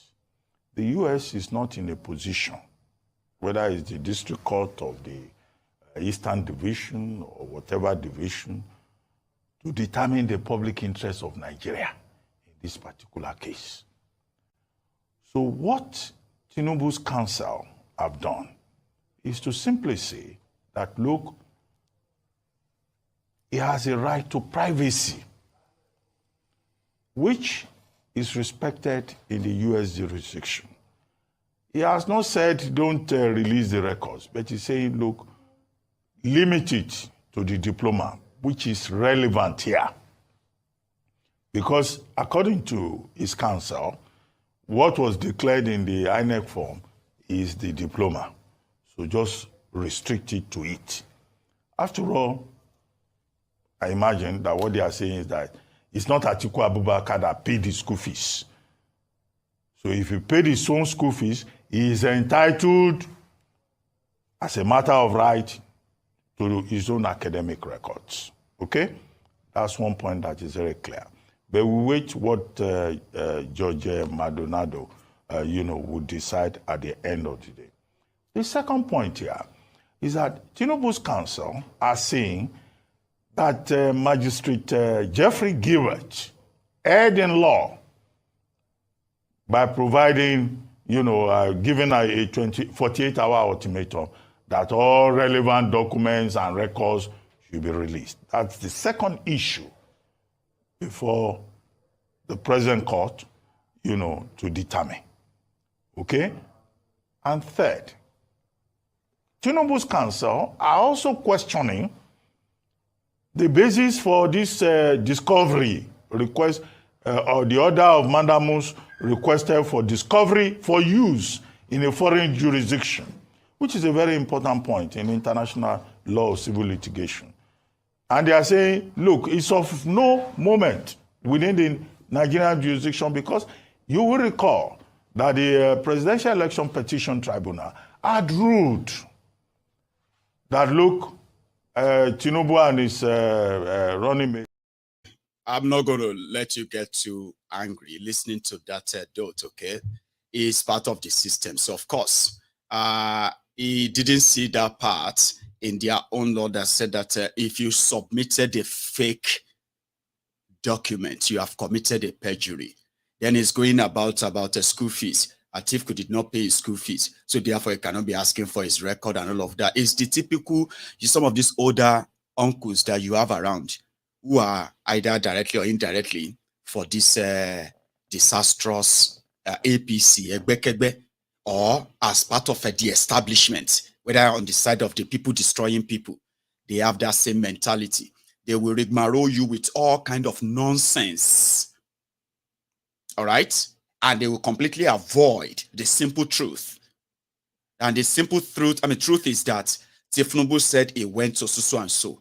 If somebody is asking for all of those details, you don't care about whatever they want to use it for. You know what they want to use it for, Abi? They want to use it against you. Then give it to them since you have nothing to hide. Give it to them and stop making it look so relevant. Not going about hiring people. Listen to this one. They even hired somebody. Well, another classmate who claims to have attended the Chicago State University with President Bola Ahmed Tinubu has emerged and is said to have sworn an oath attesting that he is familiar with the president. Olajide Adeniji reportedly testified at the Northern District of Illinois Court in Chicago on September 23rd that he knew and contested against Tinubu as president of the Accounting Society Club at the Department of Business Admin in the same alma mater. His testimony is coming after Durojaye Ogunsoya, a public affairs analyst, had also claimed to be Tinubu's classmate during a live television interview. Rufai, I'm sure you remember this story. We're still waiting for him. But you know that this new classmate has, also elicited reactions on social media. Let me take one from Abundantly Blessed, who wrote, "This Olajide Adeniji, the recent classmate of Tinubu that just surfaced online, shouldn't have incurred these legal expenses. All he needs to do is to share his own certificate that was issued alongside Tinubu's own, and we can then compare. Why use sledgehammer on an ant?" Well, Distinguished wrote, "There is a lot to learn from Tinubu's story. Ensure that your school is or was accredited. Check your credentials and ensure that they reflect your academic discipline and the courses you took. Obtain original copies of your certificate by mail, not just a digital copy. Ensure they are signed and stamped. Connect with your former classmates and request group pictures you took. As parents, ensure that you are keeping your children's records safe. Don't dismiss misspellings. Demand a correction immediately. These points might sound funny, but it's very crucial. Rufai, we did see a group picture of Olajide though online. Yeah, there's a yearbook. There's a yearbook picture. He did put that out as well. So all of this conundrum, I think, should be settled this week when the judge gets the other arguments from the Atiku camp and they make their decision. But we shouldn't go through this. For what it's worth, if it is now that classmates are surfacing, the question is, why didn't they surface many years ago? Yeah, that's a group picture. And the also question is, what about the classmates in the primary school and the secondary school and the university? Why are we having all of this? And the truth has to be said. Yes, in America, there are privacy laws, but when it becomes matters of very important national things like this, then people release a statement. And I'm going to counter an argument people have been making about Barack Obama, because I had to go and research that story. Okay. Barack Obama never defended his release of his school documents. And I'll tell you what happened. When the birther movement started in America, the birther movement led by Trump and people that were saying Barack Obama was not born in America, what happened was the fact that somebody from the birther movement subpoenaed Occidental College. Barack Obama spent 2 years in Occidental College before he went ahead to Columbia. Subpoenaed Occidental College, but the lady did not get her case right. Her case was very frivolous. In fact, the judge did rule that the lady should pay Occidental College $4,000 because the case was frivolous. And that was what happened. So Barack Obama, and it was around that time that the Better Movement was pushing that Barack Obama released his birth certificate to show he was born in Hawaii, because the Better Movement kept on saying that he wasn't born in Hawaii. So he wasn't born on American soil. And that was what happened. So there was no time he defended anything about, it was the Occidental College the lady was dealing with in that case. So in all of this, let's wait for the call to rule, but people should put out as much details out there, pure and simple, and let's just get to the end of all of this. All right. Ayo. Oh, yes, very quickly. A number of people are wondering why these... Let be poor. Breathe. Don't suffocate them. We have that responsibility.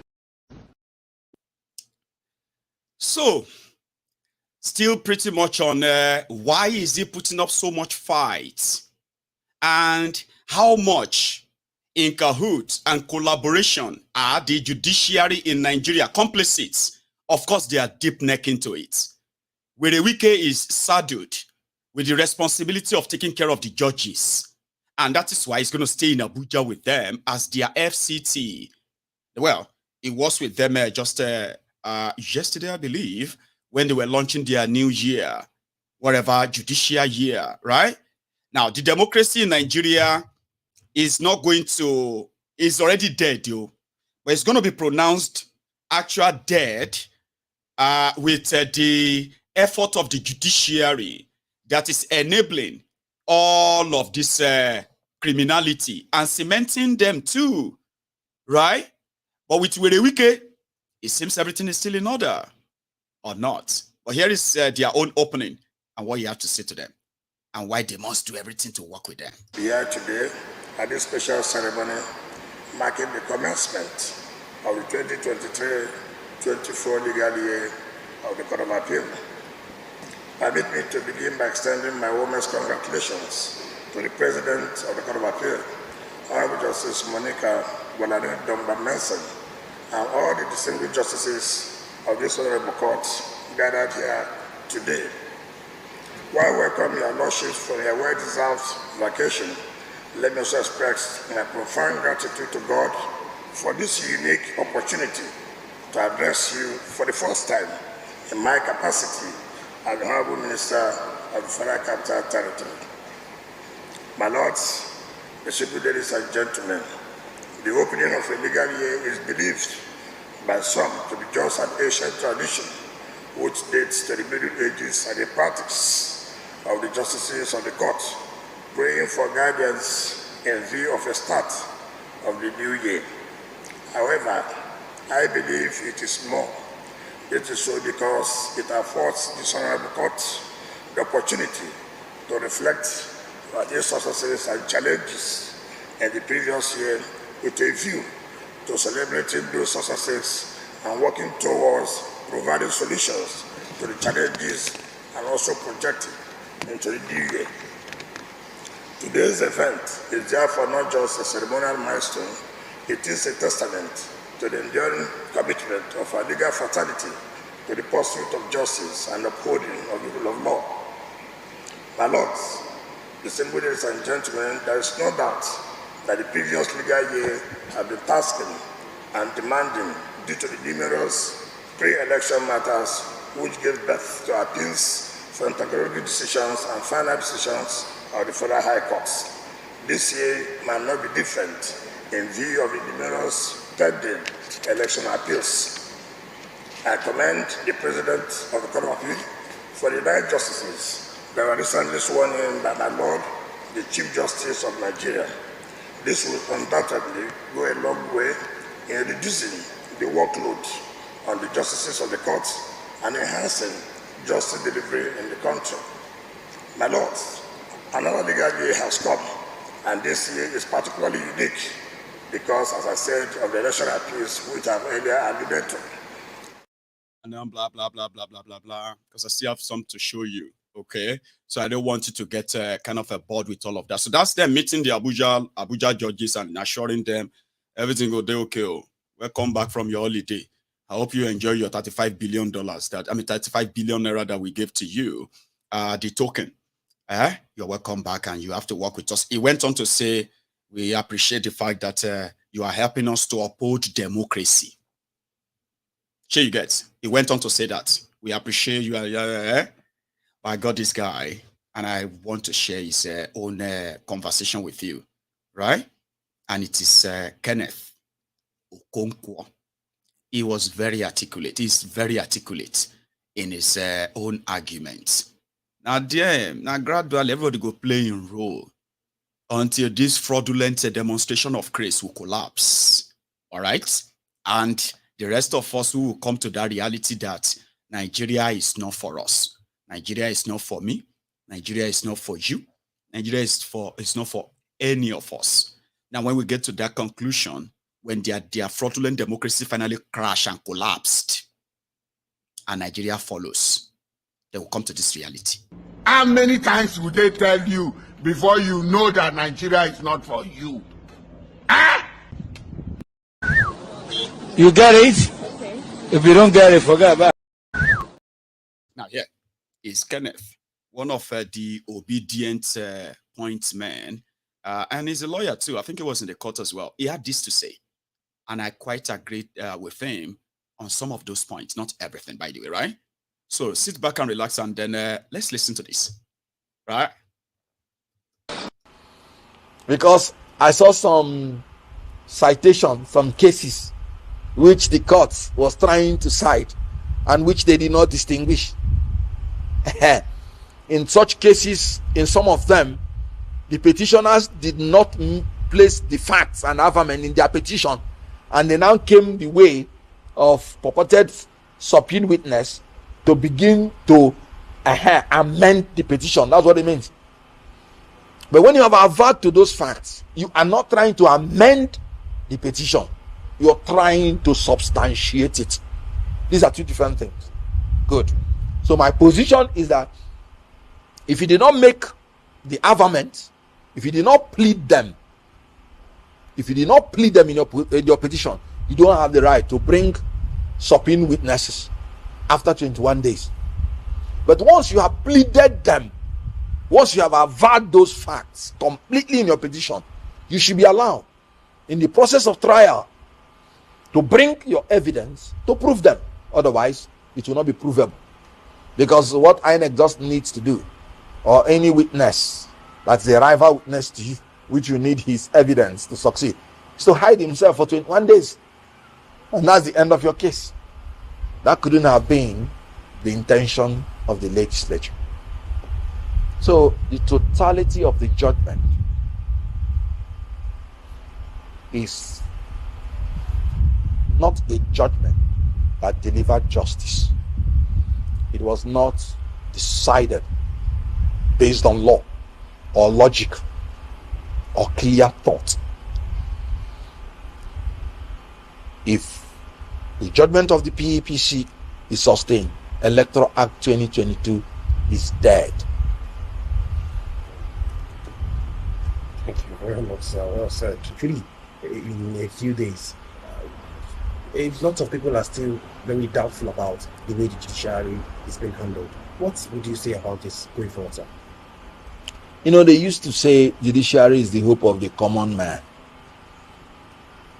I don't blame the people that made that philosophy, because if you are from a country governed by military for a long time, where some people are above the law, because the military clique and their cabal is above the law, that's where they brought that philosophy that the judiciary is the hope and the last hope of the common man. But the truth is that in a democracy where rule of law is one of the pillars of democracy, the judiciary is the hope of everybody, common and uncommon. You have seen great people removed in power illegally. Do you see common people, in quotes, contesting for governorship? But you have seen people go to court to reclaim their mandate. So judiciary is the hope of everybody in a democracy. And more importantly, judiciary is the last hope for the sustenance of democracy itself. If elites do not write justice on black and white, ignorant men will write it on ground with blood. If the judiciary do not write justice on black and white, ignorant men will write justice on the ground with blood. It's not my quote. So we should be very careful. Very, very careful. So when people are going to judiciary, it is to make sure that a peaceful transfer of power, as ensured by democracy, which is government of the people, by the people, for the people, is ensured. They should be careful the way they deliver judgment. It is not the duty of the judiciary to make the law.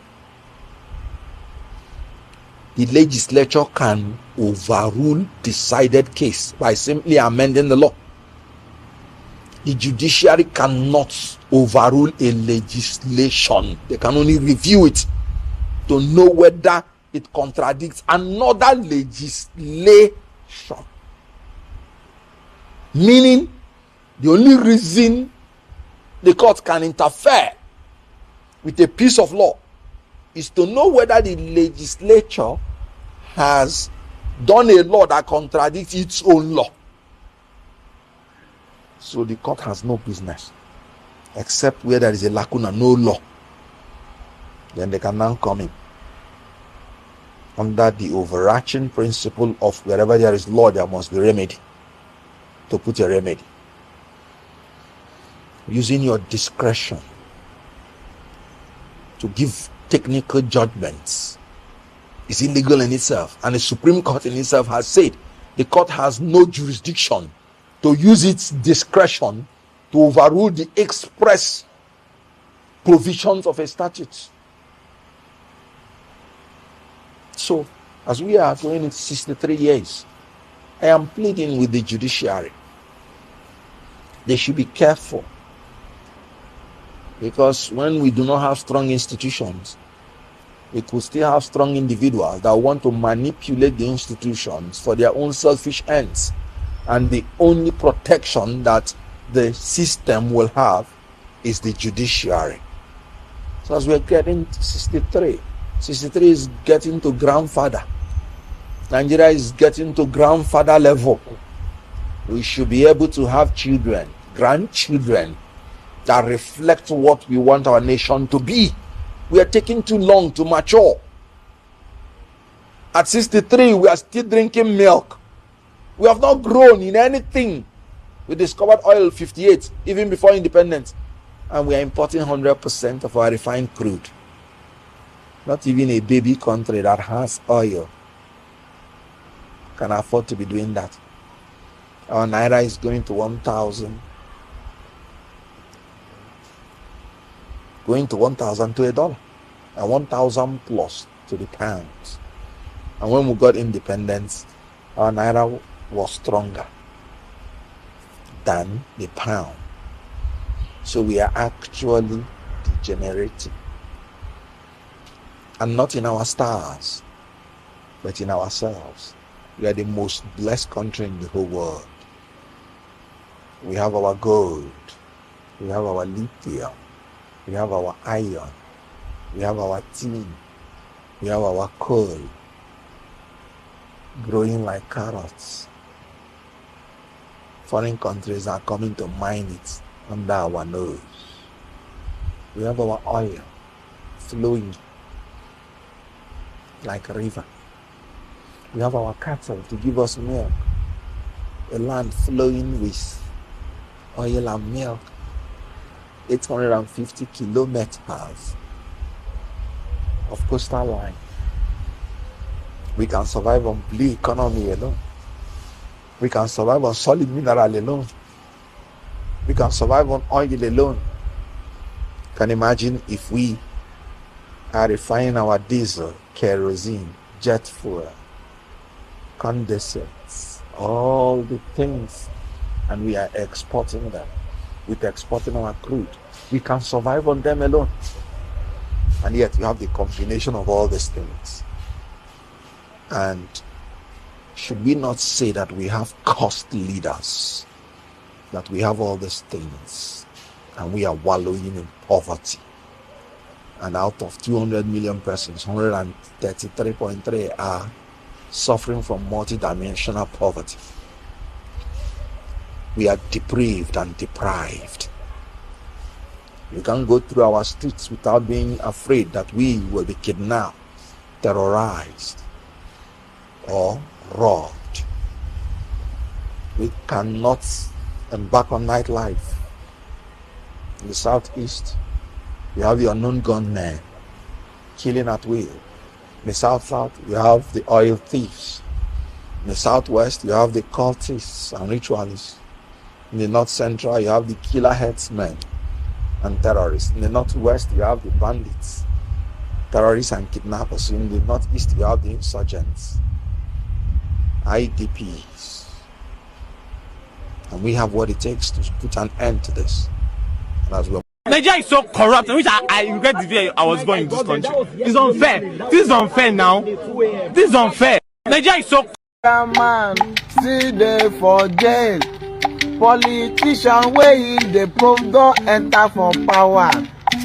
EFCC chairman still there for jail. Politician wey dey prove don enter for power. Ewo EFCC chairman still there for jail. Politician wey dey prove don enter for power. Ewo EFCC chairman still there for jail. Politician wey dey prove don enter for power. If you dey do government work, you no carry am for head, you. Maka one day aga bokwa gike na ma o. In another government, you hear wayo nwanne mo ebukwa ya n'ishi. One day aga bogike na ma ewo. EFCC chairman no dey for jail. Politician wey man. Politician wey dey probe enter for power. Ewo, EFCC chairman still dey for jail. Kenneth Okonkwo, it got us all captivated, glued to your screen, and that was you like probably like and all of that. when you continue to hear this and you continue to see what they are doing to the rest of us, maybe at the time, soon, a lot of you who haven't made up your mind on how to actually take these guys down and the entire establishment down, or before it takes all of us down, right? Very soon you are going to be on board. You will be on board. Don't worry, you'll be on board. Because the criminal still feels like this is a cruise. You can complain, we can continue to lament, and they can continue to laugh the rest of us as they continue to cook. They say cook them. They don't hear what? Cook them, all those Nigerians. So with a wiki, Bajabia Mole, and the rest of them, you can continue to lament. They will continue to cook you. Something like this.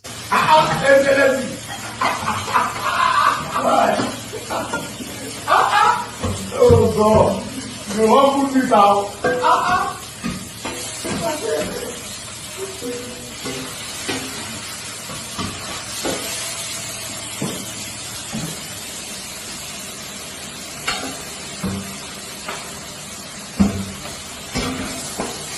We'll scatter internet today. We will scatter internet today.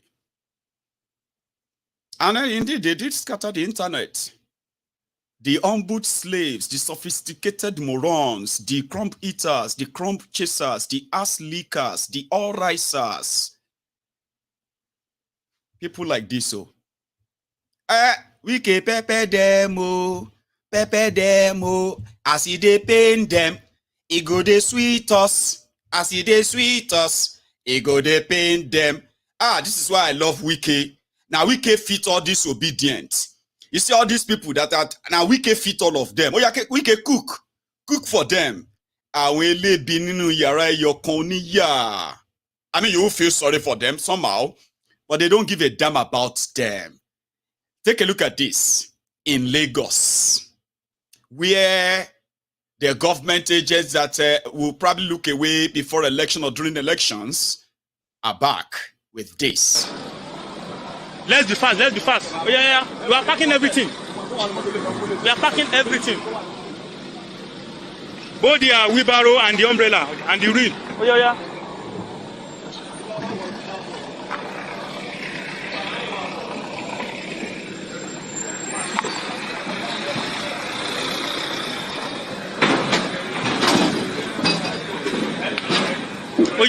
Oh yeah. No wasting time.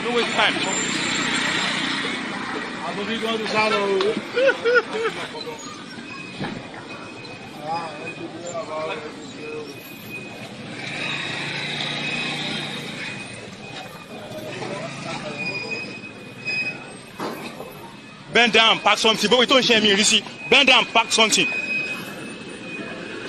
Look at you. See your guy.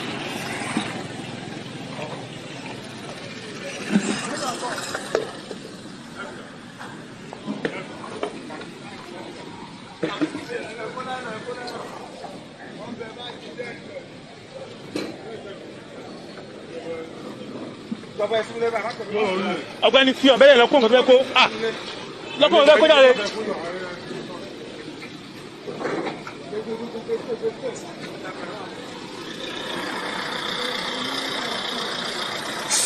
Mr. Tusa.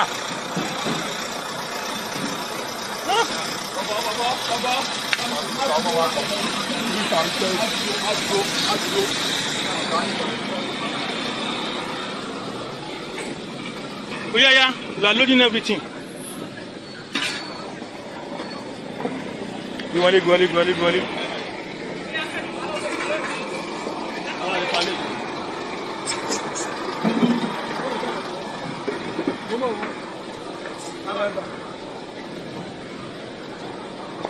Who is this person standing?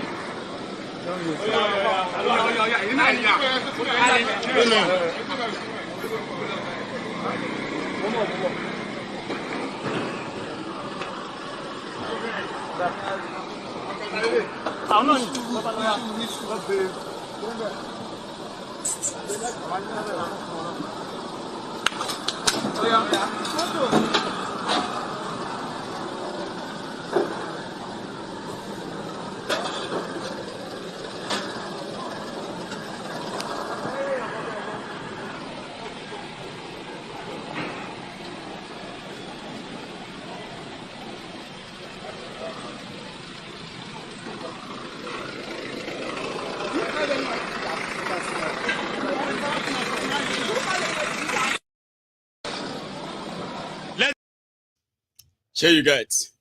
So when they treat them like a piece of shit like that, okay? And then after that, they will give them 1,000, 2,000 Naira and promise them that we're going to make your life better and blah, blah, blah, blah, when they have no plan for you. You know they don't. And you know, it's always like that. And unfortunately, people always kind of get back on there as well. So today, they saw Sonweiku speaking to those ones who have already taken over the front of Osho, what do you call that? Bus terminal, well, bus terminus. Terminus, it doesn't matter. He's speaking Yoruba, so I'll tell you what you have to say, but you can easily tell as well. He was telling them, hey, I'll give you 2 days, so all of you should leave this place, so else I'll send my people to you to come and steal all of your wear, and I'm not going to give you anything back. It is government road, that's why government built everything. It is for transportation. It's not for market. It is not for market.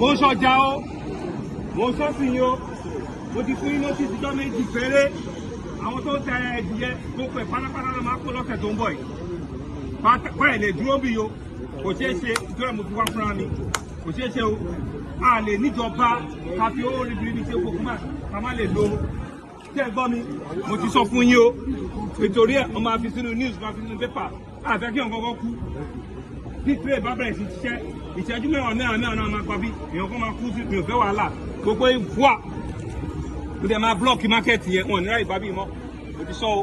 sọ bí ọjà ẹ̀yìn bẹ̀rẹ̀ lọ́jà ìdí yóò sọ ọjà àti wá kílẹ̀ yìí àdènà kílẹ̀ ìjọ méjì mo fún yín o gbogbo ẹ̀ pátápátá ló ń lọ wọ́n gbọ́ bí wọ́n sọ a máa gbé sínú ìwé ìròyìn a máa gbé sínú pépà a máa gbé sí social media gbogbo náà lẹ́ gbọ́ mi ò háì jẹ́ a ti náwó iyebíye ibi transportation ni réè náà ń pè kẹ́kọ̀ọ́ ọ̀dà ṣe kẹ́kọ̀ọ́ erí nì lẹ́yìn bẹ́ẹ̀ jẹ́ pé adé ti ṣe létí ọ̀pọ̀ máa wà. Ara nígbà ẹ̀ lè sọjà bì ìṣẹ́jú márùn-ún ní tí ìrànà kọjá mi ò fẹ́ fẹ̀mí ṣòfò. Ibí yìí sì kò ṣe oníwọ̀n wá mọ́. I like that one. He was telling them before they, you know what I mean, which is true. Okay? Stay away from the train track. And if the trains are going to be stopping every 10 minutes and all that, you cannot be like the typical way. But the reason why all of them are always there and those enabling them, the rotten system that allows it, and the show off of the governor coming to speak to them directly, and why all of that will not change anything because of the system they really operate. But if you get family members with the self-hold, the ideal thing is to tell them to leave the track. Even though they will tell you, and there with a sick customer, Omo, the governor just told you there now, please, among other things, so, it's right. Stay away from those track, okay? And those who are also giving you tickets, those who are giving you portion, beside the train track, those ones they have given a tax collection to. I'm talking about those agberos that are coming to collect money from everybody along that same rail track. Now somebody get the train track selling market too. So if they want everybody to stop going to that train track, somewhere Koolu needs to talk to his own thugs, the APC, Egbekegbe thugs, right? That the train track next to the train station, the bus station and the rest of that, they are not allocated land like they allocated Oshodi to MC Olueron. When last did you see him?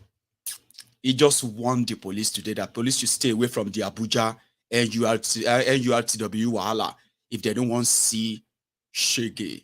Because he's going to be their chairman. He's going to be the president of NURTW as planned, probably before the end of the year. And here.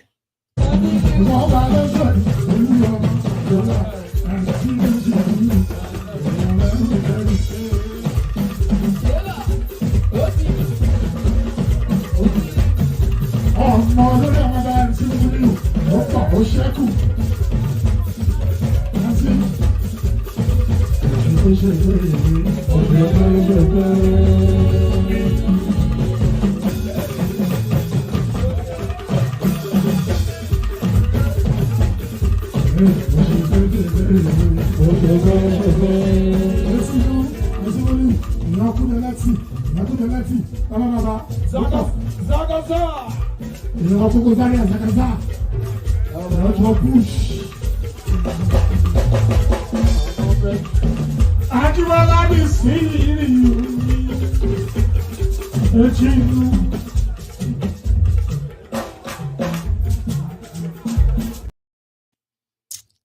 you understand? Those are role models to so many young Nigerians. Okay, but I am more interested in the source than the outcome. So when I look at them, I just see criminals. All right, and when I see Emefiole, I just see an institutional, or let me say, a government-enabled criminal, and is benefited from that so well. So, Sanwo-Iku, if you are watching my own video, just remember, if you want to stop people from trading on train lines, you need to talk to Emefiole and his boys. Because if you are very used to Lagos, okay, what they usually do is that they give every portion of space to different thugs. Sometimes they give it to their own girlfriends, to their wives. Then that one we now hire is our own brother. Or, you know what I mean? Like somebody to go and collect the money, daily collection, every junction, every space and all of that. They no bond you well to just pack anything you want to sell and just go to that Oshodi and put your stuff down and start selling. Everybody knows that. So if Sanwo-Iku really wants people to stop selling on the track, on rain track, he should talk to the landlords, who are those who are sharing that. I'm going to take you to that of the NLC part soon. But I want to sing a bit, just a few seconds.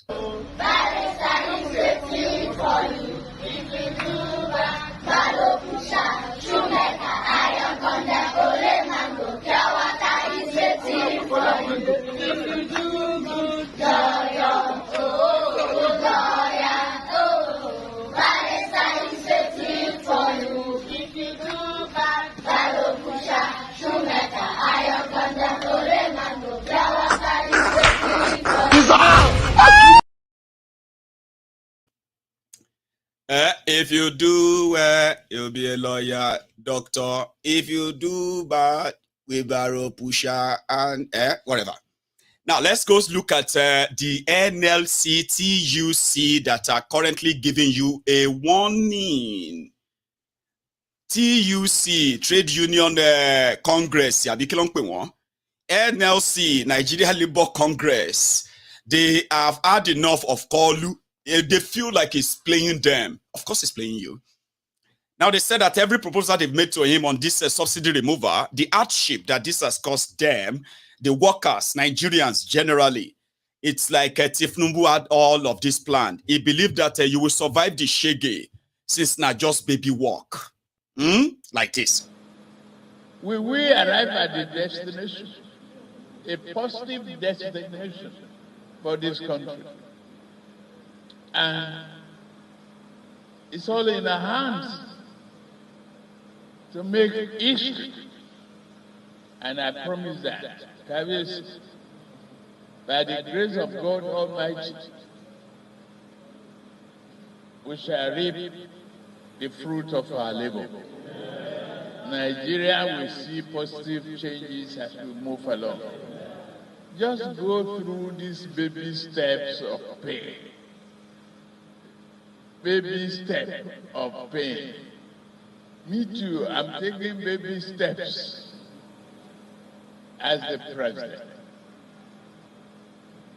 Not marching in a hurry. Nuisance lele. Nuisance lele.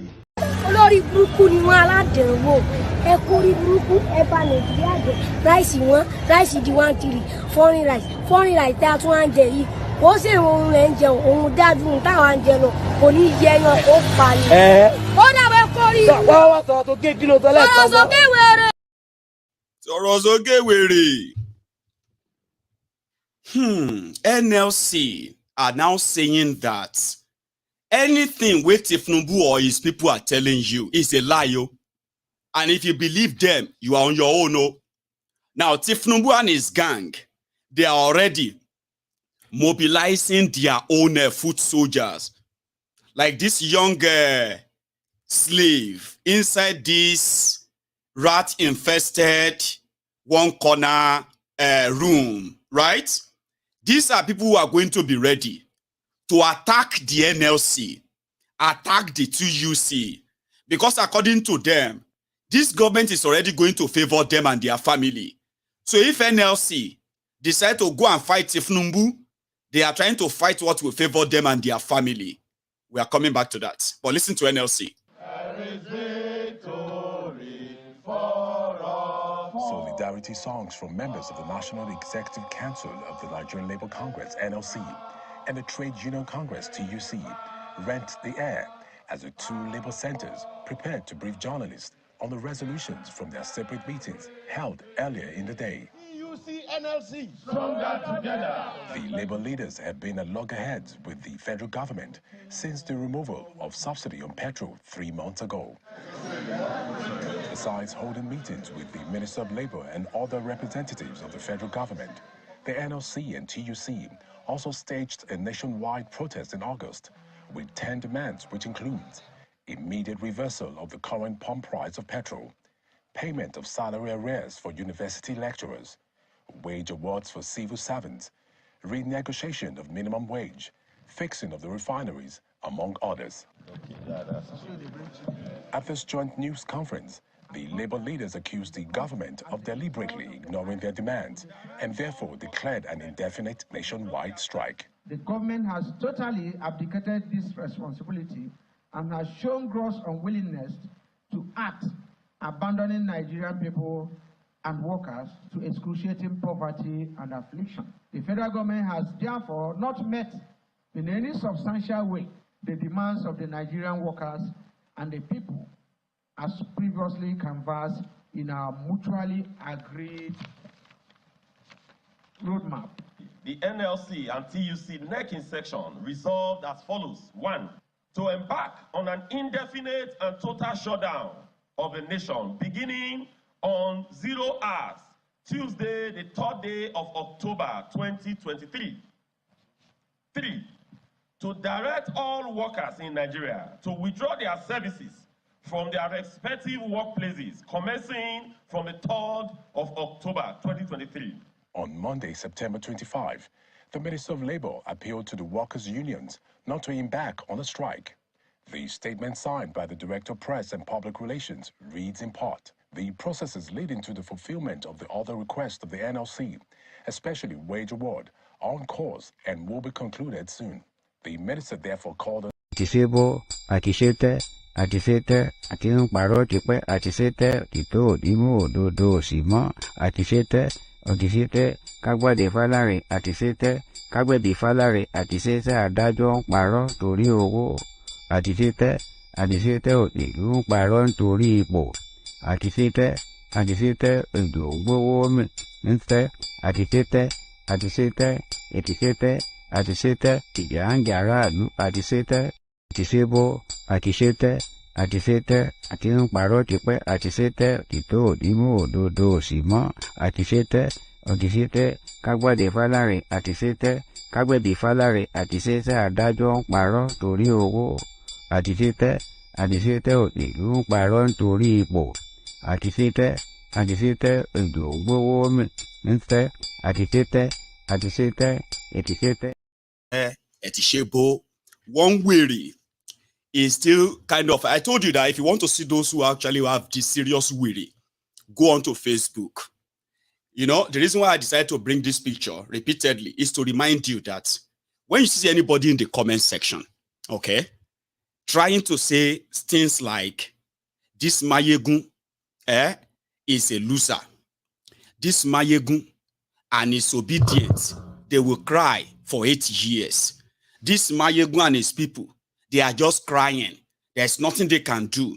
This Mayegun and his people, Ashiwaju will do 8 years. Most of them who are saying all of those things that you are responding to, I mean, I feel sorry for some of you on Facebook. I know some of you can look away. Okay? These are sewage ratty. If you click their profile, you know they say, some of them look older. Some of them, this is actually what the life is to them. So when somebody who is currently looking at Nigeria today is coming back to you and he will tell you, you can cry and cry, Peter Obi will never be president, because to them, it is still about that title. It is still about that power which doesn't really serve them. They don't care if it serves them or not. Oh, sure you get. Most of them are lifeless, useless cretins like this. So when you begin to pick up your phone and you think you are responding to somebody who is normal, Baba, you need to check yourself. Oh. I know there's always the urge. There's always the urge for you to want to respond to them. You are wasting your time. If you see some of them who are living abroad, all you need to find out is this. If you can, apart from the social media photo they put up, just dig a bit, you realize that the majority one not. These are a bunch of irredeemable, irreparable, and then what do you call it? Wearies. And if you kind of weigh from where they are coming from and to the conversation you are having with them, you will see that they're like poles apart. Why do you have to waste your time with all these lori burukus?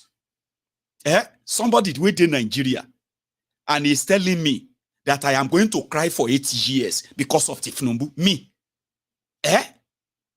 In 2015, if you had 1 million naira, for you to get 1 million naira, you need $5,500. So if you are living in America today, you need less than $1,000 now to have access to 1 million naira. Who is crying and who is going to cry? That's why I said, before you respond to some of these asheries on social media, I want you to always picture this picture in your head. When you see anybody that is coming to abuse or attack you because they wanted to defend APC or thiefnubu, just remember, if you will be happy to be engaging with people like this, face to face, like normal. If you see people like this, would you be comfortable discussing economics, national politics, development, leadership, and every other thing with them? Would you? Surely discuss anything reasonable with people like that in real life. So they will be there inside their darkness in Nigeria. And they will jump onto my program and tell me, I am going to cry. And I'm like, she person way normal. Go sit down inside the Ajangba, the slum. Go sit down inside the Osho, the slum. We'll be sleeping and waking up inside your Lekki slum. Because we'll be Lekki slum. You are just pretending to be better than one another. You know you are not. Somebody will be sleeping inside those slums and slum houses. And those shanty shit holes. No electricity, no light, no electricity, no medical care, no education, no infrastructure. And then somebody who is calling out the criminals behind all of that. And you are typing, he will cry for 8 years. You have no idea what this madness has done to some of these guys. I brought that picture to help you. All of you who still have your sanity. You don't engage with these Olori Brukus. If you don't believe me, tomorrow morning, I am going to post on Mayegun's Diary Politico. And I'm going to tell them, I'm going to give away 1 million naira. You know, I've said it now. By 10 o'clock tomorrow morning, and then I'm going to post back and said, you see this Olori Brukus fine barras. They will take your money to take them out of their hunger life. But they will use that energy to defend the Olori Brukus who have turned them to beggars. Would you love to waste your time engaging such people? I think you shouldn't. I don't. That's how I see them. And when I see most of them, I just feel sorry. Sometimes I don't. So when you see them on Facebook, or you click their profile, they say they are not living in Nigeria. Olori Brukus of them who left Nigeria. Nigeria didn't leave some of them. You have no idea. Anyway, let's stop by in Niger. In Niger Republic, finally, France has agreed to leave Niger people alone. Even though leaving them alone right now means their ambassador, all of their soldiers in the Sahel, especially close to Niger, have been withdrawn. So the process of taking all of them out of a Niger Republic has come on the back of the Nigerians understanding the global conspiracy against their country. They've discovered that They got independence, but they have never been independent. Even though they supported democracy, they have never been free. Now, the world that has been milking them, especially France, is now talking about caring for them when they removed another Western stooge. Now we are having we are hearing about colonial taxes. We are hearing about France determining how much they will buy their resources. So when the opportunity presented itself, the Nigerians grabbed it. This is going to be our affair. This is going to be our own affairs alone, not yours anymore. Please leave. Then they started all the intimidation. They wanted to bring the drug dealer from Nigeria, Pablo Escobar, to intimidate them. He cut off their electricity. He cut off the food supply to their country. He cut off every other access to the country, thinking he's doing the bidding of the Nigerians, but they didn't fold. They did not crack. They held on. Leave our country. Leave us alone. Then they found allies in an uncommon place, which later worked for them. Mali, Burkina Faso, Guinea, including Chad on the side, Algeria on one side, and few other places who have said, don't worry, if they invade your country, we will invade those countries that are invading your country, including Nigeria. Then David Omo Undenyi came to pour cold water on all of the scheme. The reason that Niger Republic and Nigeria are not currently fighting war, as it was already perfected, it was already done. Thiefnubu was already moving soldiers to Sokoto State in the border with Niger. They've already calculated how many people, how many soldiers they will send, how many will die, and if those ones that will first die, then how much they are going to, all those things have been perfected. David Undenyi released the secret memo, which also indicted Thiefnubu that he was committing a crime. He was committing a crime against Nigeria Constitution. He couldn't lead and charge Nigerian soldiers and tell them to go to any war without the National Assembly's approval. He hasn't gotten any. He hasn't notified them because they were not in session at the time. So David and that little memo thrown everything under the bus. And that is why they started looking for him in Ghana. According to them, David Undenyi stopped the war in Niger. Therefore, they couldn't do the assignment given to them by America and France. And instead of the Niger Republic to fold, despite all those economic sanctions and threats from Nigeria that they have had a very long time relationship with, but for Koolu, that we don't know, or we have an idea of the compromise they have on him anyway. We can't pretend about those anymore, okay? We know they have compromise on him, and he will do everything they ask him to do, even if logically didn't make any sense. But that memo crashed everything. They will never forgive David for that, among other things. All right? Then Burkina Faso, Mali, Guinea, and all these guys said, if you attack Niger, we will defend Niger, and it's going to be a regional war. They started putting their resources together and start sharing what they have, food, and all those they started sharing and sending them to Niger Republic. Now, Niger Republic have access to their resources now. They can renegotiate and start selling their resources based on their own terms and conditions. All of their wealth can now actually be for them and for them only, not decided and determined by France and their companies in Africa. That's another big blow. If you attack Niger, we will attack all those countries that will attack Niger. We will attack all those ECOWAS states. Majority of you are struggling, bankrupt, led by kleptomania criminals. So you want to preach democracy when you are rigging elections to take over government, when people's wills are not being kind of assured. Really? You want to teach us about democracy? If them burn you well, shoot the fire shot. Oh yeah, shoot. Majority of this are People's Congress, Al-Qaeda People's Congress, Alakori People's Congress, APC, Egbekegbe. They wanted the war. Show them. Nigeria is a big country. It's a big brother. I was actually looking forward to it, that when those in Nigeria, when they no reach, they go begin to pick all these Agbadomites, Agbadorians, start picking them from wherever they see them and start sending them to the war front. Go and defend Nigeria. At least Koolu said he was going to recruit 50 million youth anyway. If it is for the Niger, why not? But eventually there will be no war.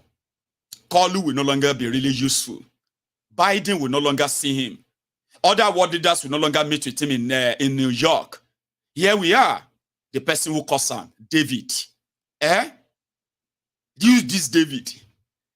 So yeah, yesterday or 2 days ago, they now announced that they are leaving Niger Republic. We are going to leave your country then. Fine. Oh yeah, fine. Our ambassador will leave now. Our soldiers will leave. So you can go and do your thing as you want. So Nigerians won. So it's going to be Niger 5, Nigeria, ECOWAS, and France and America 0. That's my own score. Okay? But somebody said it is not over until it is over. France and some of these Western powers still controls the operational workbook of some of these terrorists in that Sahel. They can get an insurrection. They can plan another coup in Niger. Now they are going to go and do that from outside. Will they succeed? I don't know. But some people are kind of curious. And they said they won't give up easily. Okay? But my point is that if Nigerians have fought for anything at all, ladies and gentlemen, they just fought for their own independence. You know, one thing now is this. Whatever direction they go now, they are now in charge of their own destiny. Sure you get? For nearly 60 years, their destiny and the destination, the destiny of some of these generations have been in the hands of the French and the French authority for years and decades. But for the first time, they actually fought for their own independence and they won. Right? It doesn't mean that they won't be led to another slave master. But this time around, the Nigerians will feel what being free from the shackles of colonialism actually truly means, even if it's going to be temporary. I mean, like, you know, they fought and they won it. Nigerians are still figuring it out. Should we fight or not? Should it go start from the north or it go start from the south? Or is it going to be started by the Muslim or the Christians? Now the Yorubas go start and be not the Igbos. Maybe not the Fulanis have been at the Jaws. Everybody's still trying to figure it out, Abi. Don't worry. You will get there. All of us will get there. That you have been there before others doesn't mean that others won't get there too. Right? Majority of us today who kind of have seen all the lights. And we don't want to waste our time any further. And we're asking that if everybody would like for a minute and just think like normal people, you can tell this is not working. And if it is not working, how come do you want to cling on to it? Hold on to it and continue to sacrifice the lives of the innocent in order to keep bearing Nigeria. But don't worry, we will all arrive at it at the point that we agree there is no Nigerian. Okay? All you have is a business enterprise. All right? An establishment for the elite, for the criminals, local and international, and their friends, foreign. Yeah, local and foreign. And you guess who they were trading? They were trading on our lives, our destiny, our future, that of our children. The day you see it that way will be the day you will call for an end to this sham, to this fraud, to this one Nigeria. But until then, I will continue to remind you that it won't work. And it is not because you don't want it. Maybe you do want it to work. But you need to look at those who are actually doing everything they can to make sure that it never work. If you don't take them out, if they are still there, if the system still harbors them, listen to me. You are going to agree with me later that we should break this contraption up and save our lives if you love Nigeria. Like some of you will claim. If you really do, because I don't think anybody loves Nigeria. But if you do love Nigeria, you ask for one thing. Break it up and save lives. Okay? But if you think you want to be like this low-life sewage dwellers, and ask me to come back to Nigeria and break it, don't worry. I know some of you like this have been broken already. The system have broken you. Your self-esteem have been destroyed. All right? The manliness in you have been broken because, I mean, a poor man, when they make you poor, intentionally, deliberately. They weaken you. And therefore, you have to be what? Turn to their subjects. I'm not going to come back to break it. You will break it. You haven't arrived at that point yet. Others have. You will as well. When you do, you'll be at the forefront. Because these guys will make you demand for the breakup of Nigeria sooner or later. I'm going to leave you at that. And I'm going to say, take it easy, all right? I was going to take calls, but I was like, nah, I'm just going to give you this exclusive that is so detailed and all of that.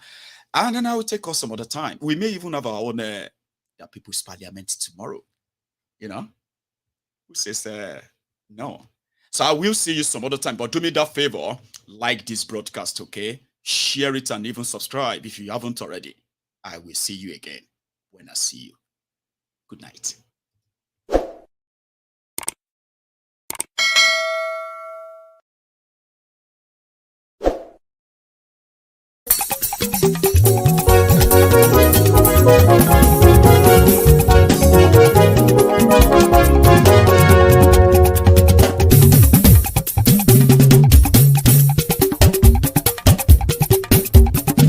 Mayegun làwa mọ̀ làmọ̀ tó dòdòdò. Mayegun dayari Nayibi number 1. Mayegun làwa mọ̀ làmọ̀ tó dòdòdò. Mayegun dayari Nayibi number 1. Mayegun ti dé o ọ̀rẹ́ ara ìlú. Mayegun dayari Nayibi number 1. Lórí Facebook lórí YouTube. Mayegun dayari Nayibi number 1. Gbogbo bó ṣe ń lọ ni Mayegun já wa sí. Mayegun dayari Nayibi number 1. Àṣírí ọ̀jẹ̀lú kì í bò níbẹ̀ o. Mayegun dayari Nayibi number 1. Bó bá ṣe eré àní Mayegun máa wí. Mayegun dayari Nayibi number 1. Ó sì tún ṣe eré wàá gbọ́ níbẹ̀ o. Mayegun dayari Nayibi number 1. Mayegun dayari politico. Mayegun dayari Nayibi number 1. Godfatherism kò sí lọ́rọ̀ Mayegun. Mayegun dayari Nayibi number 1. Ẹ farabalẹ̀ sẹ́ o kẹgọ́rọ̀ lẹ́nu o.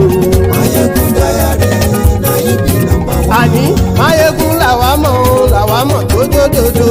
Mayegun dayari Nayibi number 1.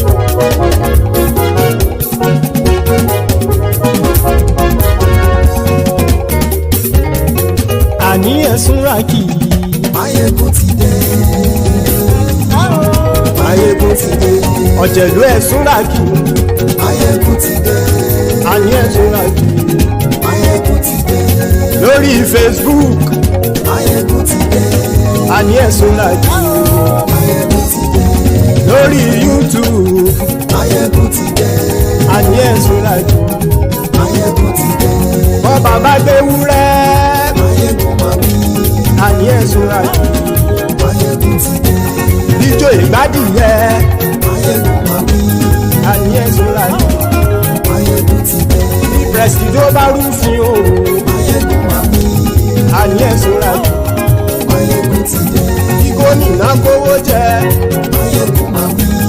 Àní ẹ̀sùn rákì. Mayegun ti dé. Ọlọ́pàá ti ń gba rìbá. Mayegun máa wí. Àní ẹ̀sùn rákì. Mayegun ti dé. Aṣòfin tí ń rúfin o. Mayegun máa wí. Àní ẹ̀sùn rákì. Mayegun ti dé. Òpùrọ́ olóṣèlú. Mayegun máa wí. Àní ẹ̀sùn rákì. Mayegun ti dé. Ọ̀jẹ̀lú ẹ̀sùn rákì. Mayegun ti dé. Àní ẹ̀sùn rákì. Mayegun ti dé.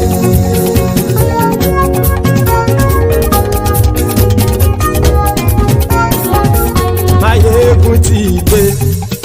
Gbogbo ọ̀jẹ̀lú ẹ̀sùn rákì. Mayegun ti dé. Gbogbo ọ̀jẹ̀lú ẹ̀sùn rákì.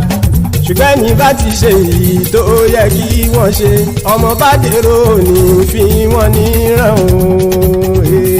Mayegun ti dé. Gbogbo ọ̀jẹ̀lú ẹ̀sùn rákì. Máyégún ti dé gbogbo ọ̀jẹ̀lú ẹ̀ súra kì ṣùgbọ́n ní bá ti ṣe yìí tó yẹ kí wọ́n ṣe ọmọ bá dẹ́rọ̀ òní fi wọ́n níran.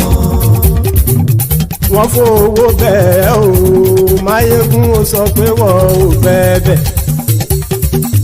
wọ́n fowó bẹ́ẹ̀ Máyégún ó sọ pé wọ́n ò bẹ́ẹ̀ oníkanṣá ti ṣe yìí tó yẹ kí wọ́n ṣe fáwọn ará ìlú tó gbé wọn débẹ̀ o ayé. Máyégún ti dé gbogbo ọ̀jẹ̀lú ẹ̀ súra kì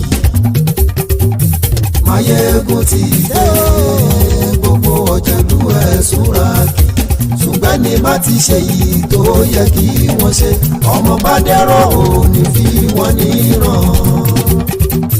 Kì máa yí ṣeré ọ̀rọ̀ yìí kì í ṣẹ̀fẹ̀